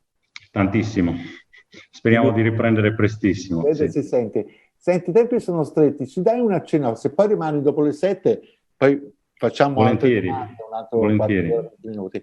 Raccontaci della rete che a me e a Gianluigi a proposito Gianluigi... È qua che volevo arrivare. Gianluigi non insopportabile. Non togliamo tempo, lo spieghiamo alle 7. Poi dopo lo spieghiamo alle 7. La Sardegna, mi permetto di dire che è abbastanza matura nell'offerta di cicloturismo. Siamo diversi operatori che da 20 anni collaborano anche tra di loro, da 20 anni lavorano. In questo momento siamo, posso dire, perfettamente inseriti anche nella catena distributiva mondiale con le nostre offerte. Quindi c'è un prodotto molto maturo in Sardegna. In questo non siamo stati bravi come operatori, ma ci siamo associati recentemente in un'associazione che ci mette insieme all'interno della Sardegna. Dovremmo essere più bravi a comunicare all'interno del territorio, perché c'è veramente un'offerta matura. Avete già litigato nell'associazione? No, ancora no. Forse le litighe le abbiamo fatte quando ci siamo conosciuti nei primi anni 2000, insomma, abbiamo litigato abbastanza allora, quindi mi ha aggiustato come in qualsiasi famiglia, insomma, adesso andiamo abbastanza d'accordo. Mancava un prodotto, perché l'offerta organizzata di tour itineranti è matura, mi permetto di ripetere. Mancava un prodotto in Sardegna che è quello dei bike hotel strutturati in una rete, e quest'anno anzi sono presente forse a questo incontro proprio in virtù del ruolo che mi è stato dato a questa rete di coordinatore di questo gruppo di bike hotels che speriamo cresca velocemente. Mancava questa offerta dei bike hotels che è diversa e può intercettare una domanda che ancora la Sardegna non è in grado di intercettare, che sono i clienti che cercano le strutture dove stare a base fissa o comunque non spostarsi ogni notte, stare concentrati su una struttura. Quindi possono essere le squadre, i gruppi di amici, ma possono essere anche le famiglie, dove una parte solo dei familiari ama la bicicletta e gli altri no, semplicemente chi vuole solo pedalare la mattina e la sera godersi la spiaggia, o godersi i boschi, godersi del buon vino, perché no, e quindi non dedicare completamente il soggiorno alla bicicletta. Quindi c'è questa domanda che io credo che sia una grande opportunità per gli hotel. Oltretutto è più interessante probabilmente per gli hotel, perché si spendono più notti all'interno dello stesso soggiorno. Quindi io mi aspetto tanto da questa nuova rete, che ha il nome è BEST, l'acronimo, anzi, che sarà anche il marchio BEST, Bike Experience Sardinia Tourism. Mi aspetto molto e immagino anche che cresca rapidamente. Bene, anche Naomi sicuramente ha qualcosa da dirci sulla rete di cui fa parte. Esatto, diciamo che questo Covid ha fatto nascere delle belle iniziative sia a livello territoriale come qua in Sardegna, ma anche a livello nazionale. Quindi si è creata una rete di imprese che si chiama Active Italy, che ha proprio come scopo quello di dialogare con le istituzioni per dare più consapevolezza del nostro settore. Siamo circa 25 tour operator ora come ora costituiti in questa rete, molto affiattati tra i più professionisti del settore a livello nazionale, che coprono sia il cicloturismo che anche il trekking e la camminata. Ed è bellissimo perché proprio è nato da questa necessità di durante il lockdown di comunicare, di fare rete, di darci sostegno, come è successo anche con Sardegna Cicloturismo qua in Sardegna. Quindi è un settore sicuramente in crescita. Abbiamo già visto questo del cicloturismo già con sia il numero di bici che sono state acquistate subito dopo il lockdown che si è aperto, e anche quest'estate con lo spostamento dei viaggiatori qua in Italia, dei turisti in Italia per le montagne e per i sentieri, con i mezzi, con le bici appena acquistate e le camminate, alla ricerca di questo contatto con la natura, proprio per questa esigenza di forse vivere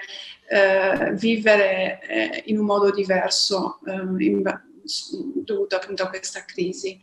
Quindi siamo molto speranzosi per il nostro settore, per il futuro, e crediamo che ci sarà proprio un exodus, come diciamo in inglese, su questo turismo che è sicuramente in crescita. Come hanno detto i redattori precedentemente, sulla sostenibilità, su un viaggiare più lento e valorizzare molto di più la natura. Bene, noi vi facciamo tantissimi auguri, Gianluigi, che sono due bellissime persone. Abbiamo pescato casualmente, ci hanno proposto, hanno selezionato molto bene. Nulla capito per caso. Joseph, hai visto come Naomi parla bene italiano? Questa la solita barzelletta, no? Io vorrei aggiungere è una brava scusate, è una brava ragazza, è più intelligente di me, è una donna. No, tu lo Quello fai è vero. apposta, che è un altro discorso. Ragazzi, vi devo richiamare all'ordine, ci vediamo fra qualche minuto nel dopo festival, dobbiamo dare la linea a Max. Perché c'è una cosa molto importante che dobbiamo dire. Ci vediamo fra pochissimo, però dobbiamo sentire Max e Radiolina per la chiusura. Max. Eccoci, certo, mi piace. Come siamo andati?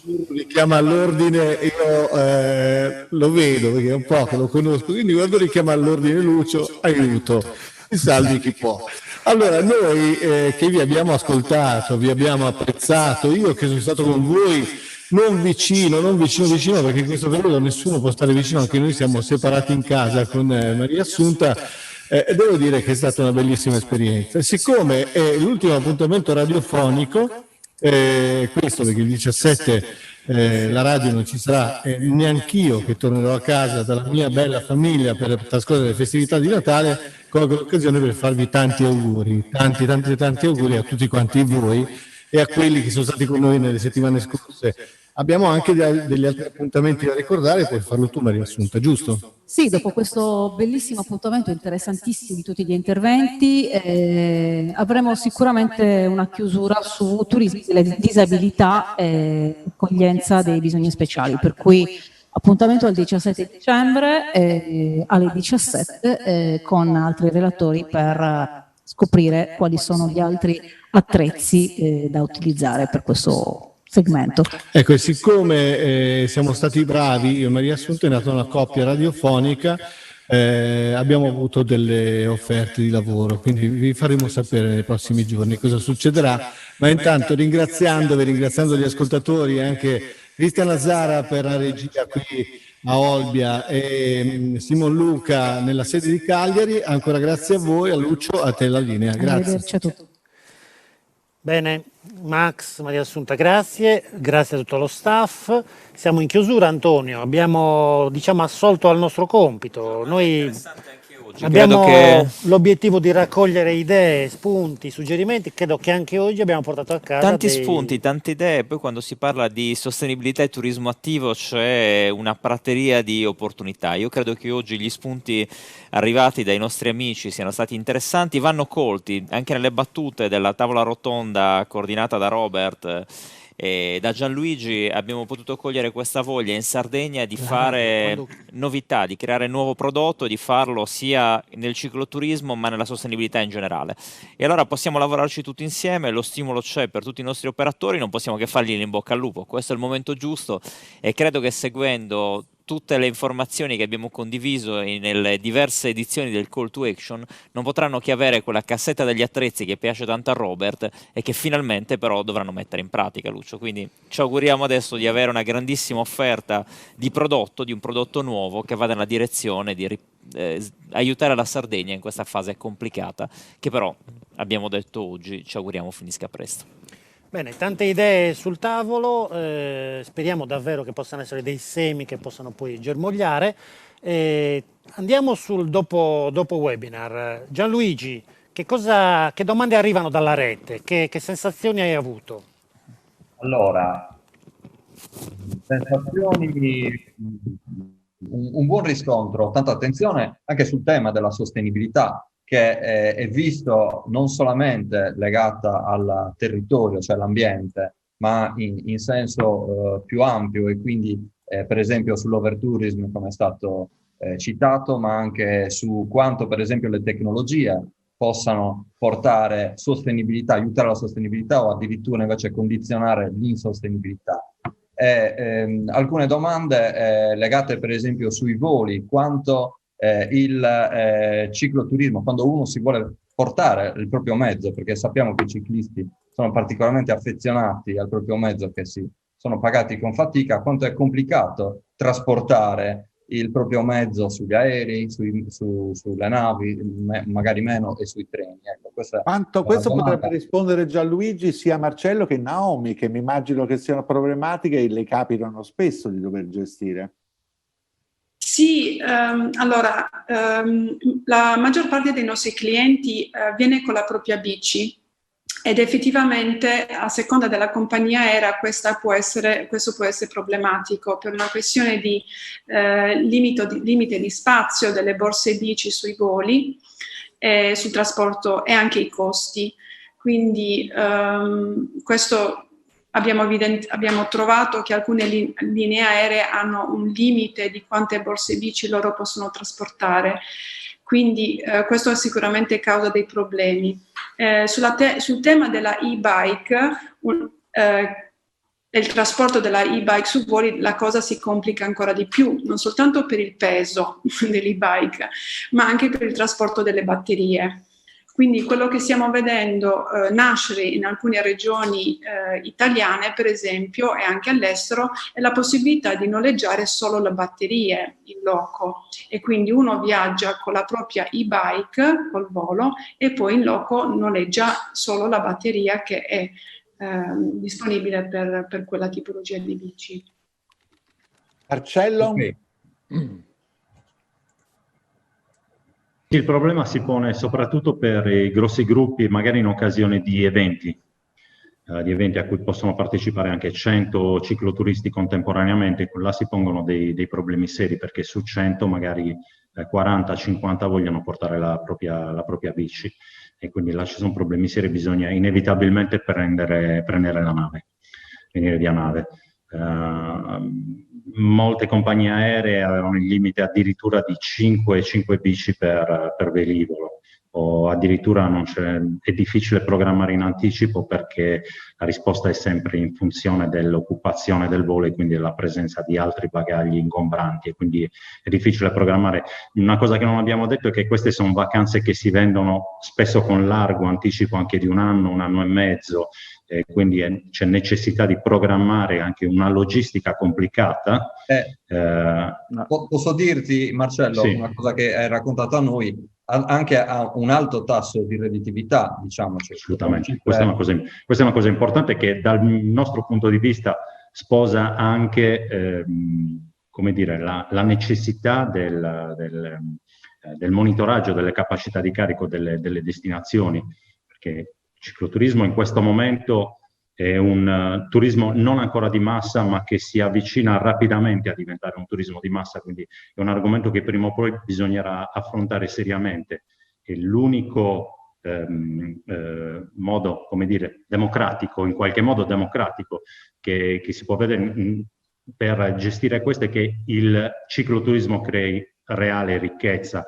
Infatti sarebbe opportuno anche un cambiamento di cultura nella misurazione dei risultati, delle prestazioni delle destinazioni cicloturistiche, non misurare più il risultato turistico in teste, in numero di arrivi sulla destinazione, ma in capacità di generare ricchezza per la destinazione, per singolo arrivo. Questo sarebbe un cambio culturale importante per poter controllare questo. Il cicloturismo è sicuramente uno dei settori a maggior valore aggiunto, non ultimo perché ci sono più servizi da offrire, ma anche perché il cicloturista è un cliente che mediamente ha una propensione alla spesa più elevata, e quindi questo è già una garanzia per il controllo dei flussi, il monitoraggio dei flussi e come dire, avere dei ritorni reali per la destinazione. Ok. Volevo chiedere... Possiamo dire anche qualche numero?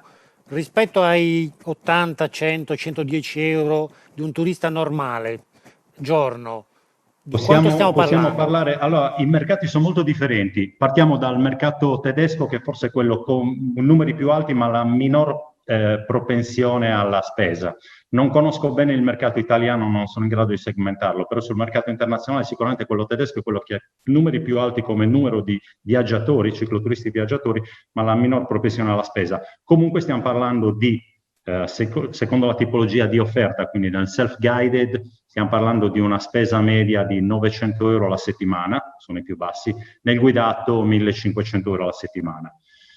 Il mercato inglese, su questo Naomi magari mi può aiutare, però si colloca in una fascia che può andare, il self-guided supera i 1.000 euro, mentre il guidato arriva facilmente ai 2.000 euro nella settimana. Parlo solo di servizi a terra, senza trasporti e vettori. Ma parlaci di quello nordamericano. Arriviamo al nordamericano, che è il più interessante, è molto ambito, purtroppo i numeri che arrivano in Europa sono più ridotti rispetto agli altri, però si arriva a spendere $8.000 per la settimana.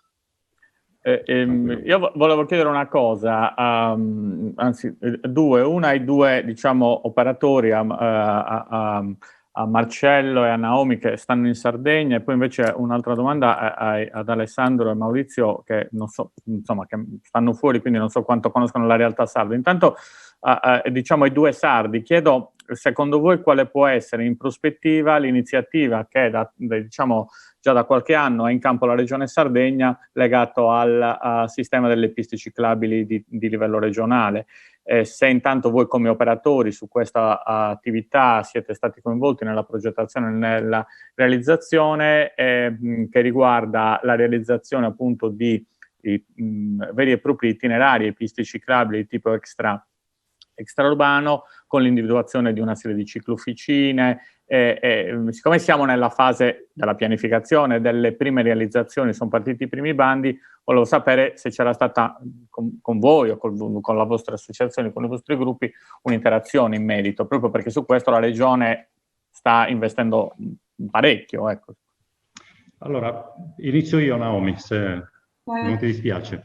Abbiamo avuto delle brevi interlocuzioni, sicuramente, ma anche per colpa nostra. Adesso dall'associazione creata quest'anno, Sardegna Cicloturismo, ci aspettiamo proprio questo. Siamo oltre 20 operatori riuniti sotto questa associazione in categoria, definiamola, e immaginiamo che sia il soggetto più idoneo a interloquire con le istituzioni anche per questo. Quindi ci aspettiamo molto e sarà, come dire, nostra premura presentarci anche alle istituzioni come soggetto unico.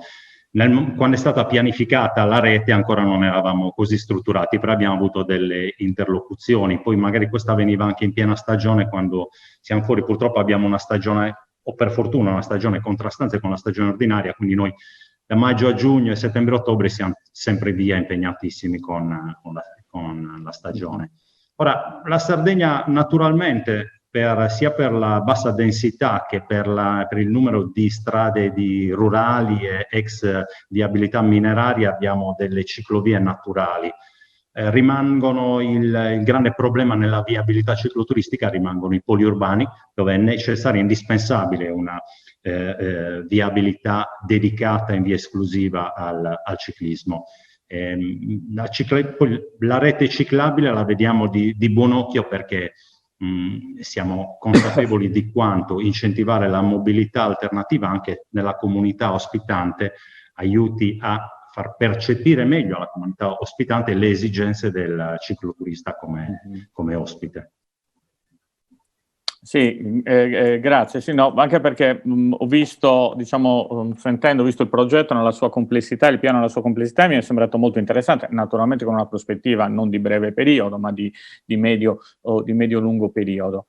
A Maurizio invece e ad Alessandro, che mi sembra siano in linea, sì. Ecco, volevo chiedere questo, dalla loro, diciamo, livello di conoscenza anche di altri ambiti, quale può essere la relazione che può mettere insieme, diciamo, in qualche modo il cicloturismo, legandolo ad altre iniziative che si sviluppano all'interno dei territori. Penso per esempio in Sardegna in questo momento il discorso dei cammini anche religiosi si sta strutturando in qualche modo, e allora se conoscete in che modo, proprio perché si sta avviando, quindi ci possono essere degli operatori interessati a questo, capire in che modo può essere creata in maniera interessante questa giunzione tra, per esempio, il sistema dei cammini religiosi o non, oppure diciamo di diverso tipo, e il sistema del cicloturismo e dell'e-bike in particolare. Chi risponde? Facciamo a sorte, non lo so, facciamo le primarie per capire chi risponde. No, allora, come ho detto, io faccio parte di questa rete di impresa Active Italy che si è mossa anche fin dall'inizio anche nel dialogare con il MICPAC per esempio sul progetto dei cammini. Quindi l'idea è proprio quella di portare anche a livello regionale, quindi anche in Sardegna, quelle che sono le esperienze le esperienze e anche quello che è già stato realizzato in altre regioni e diffonderlo anche in questa regione come anche la Sardegna. Quindi ci sono già degli operatori che offrono per esempio il Cammino di Santa Barbara. Infatti uno di quelli a cui mi riferivo è proprio quello, perché lo conosco e so le possibili integrazioni, però diciamo, mettendomi dal punto di vista dell'operatore che magari opera in quel territorio, in che modo posso iniziare a seminare per iniziare a intercettare un minimo di domanda che poi possa moltiplicarsi? L'importante è fare rete, l'importante è fare rete e fare comunicazioni, quindi anche storytelling. Quindi per esempio ci sono entrare parte della rete dei cammini, dove ci sono tantissimi già operatori che dialogano, quindi imparare l'uno dall'altro di come promuovere il proprio territorio oppure un proprio prodotto. Il Cammino di Santa Barbara, per esempio, ha tantissima potenzialità sia per il discorso delle camminate ma anche per il discorso della mountain bike.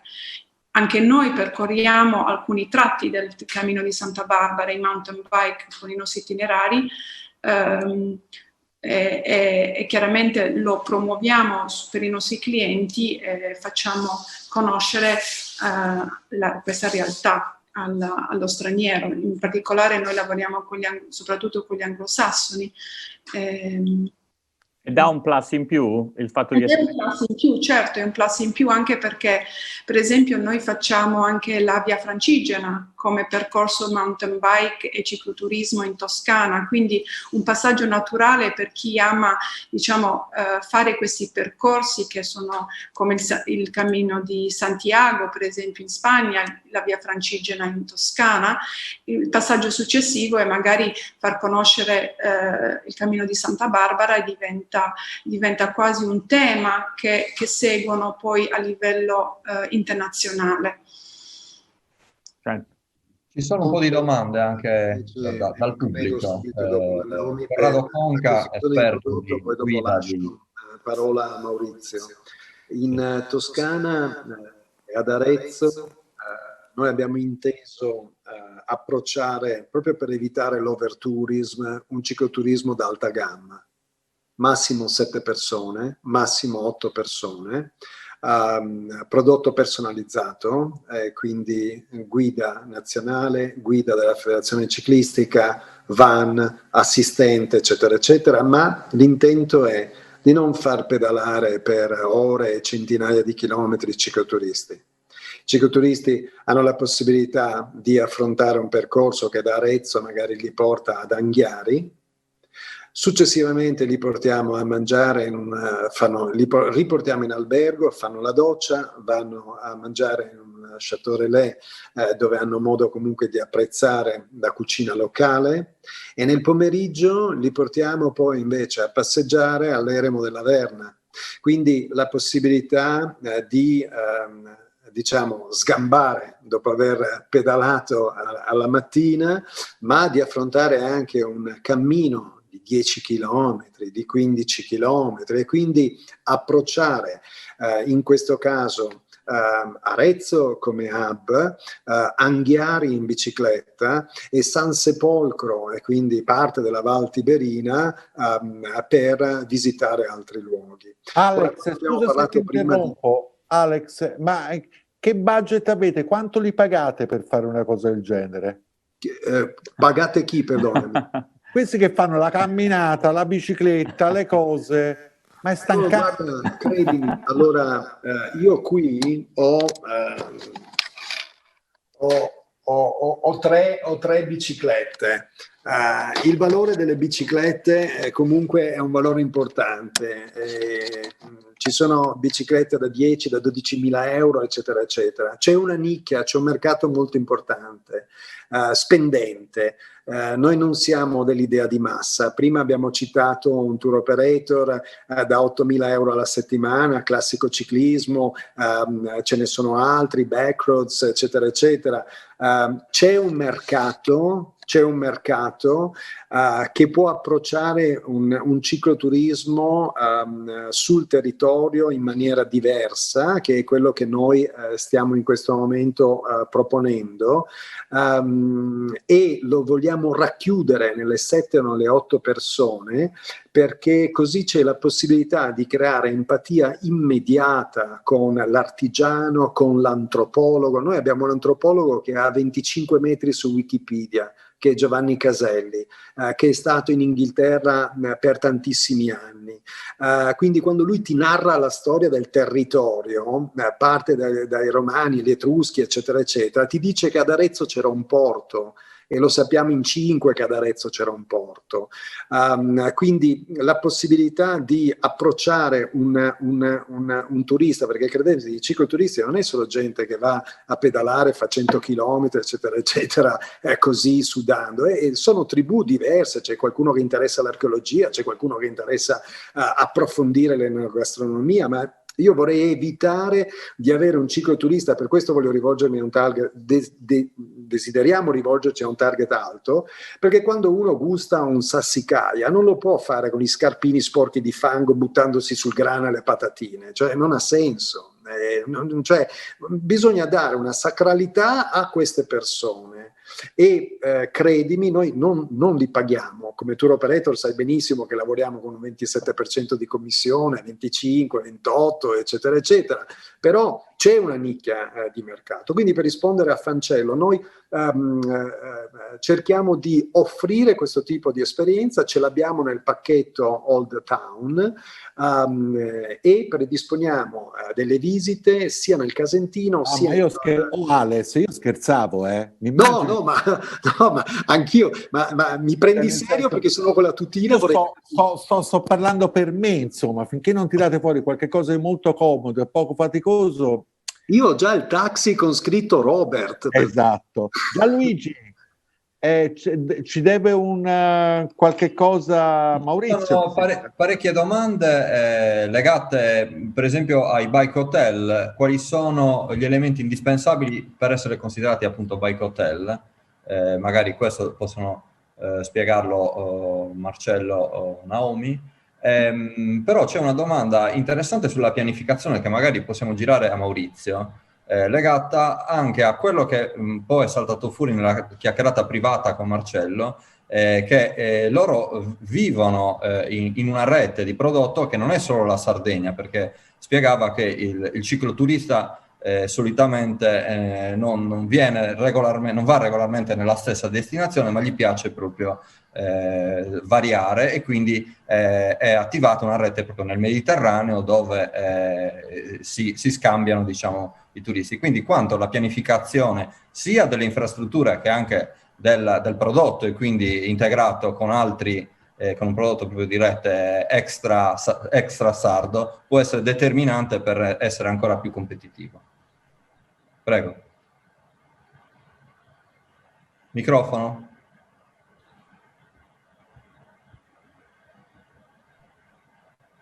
Eccolo, mi sentite? Sì.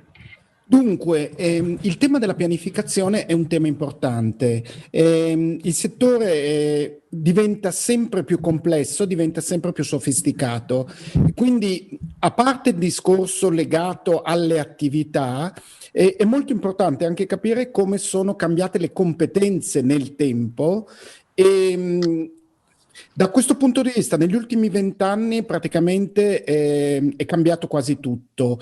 Prima del 2000 c'era il famoso consulente turistico, e il consulente turistico che veniva chiamato era un esperto di turismo e diciamo dava il suo contributo. Poi successivamente sono entrate, diciamo, diverse professionalità. Per esempio Joseph ha portato in Italia la cultura della promo commercializzazione che non c'era assolutamente esattamente, nel senso che i territori andavano a fare molta promozione del territorio stesso, però poi arrivavano gli buyer internazionali e dicevano: dov'è il prodotto? Bella l'idea di quello che si può fare, l'esperienza, la suggestione, l'immersione, però manca l'offerta turistica, e quindi Joseph ha portato questa cosa.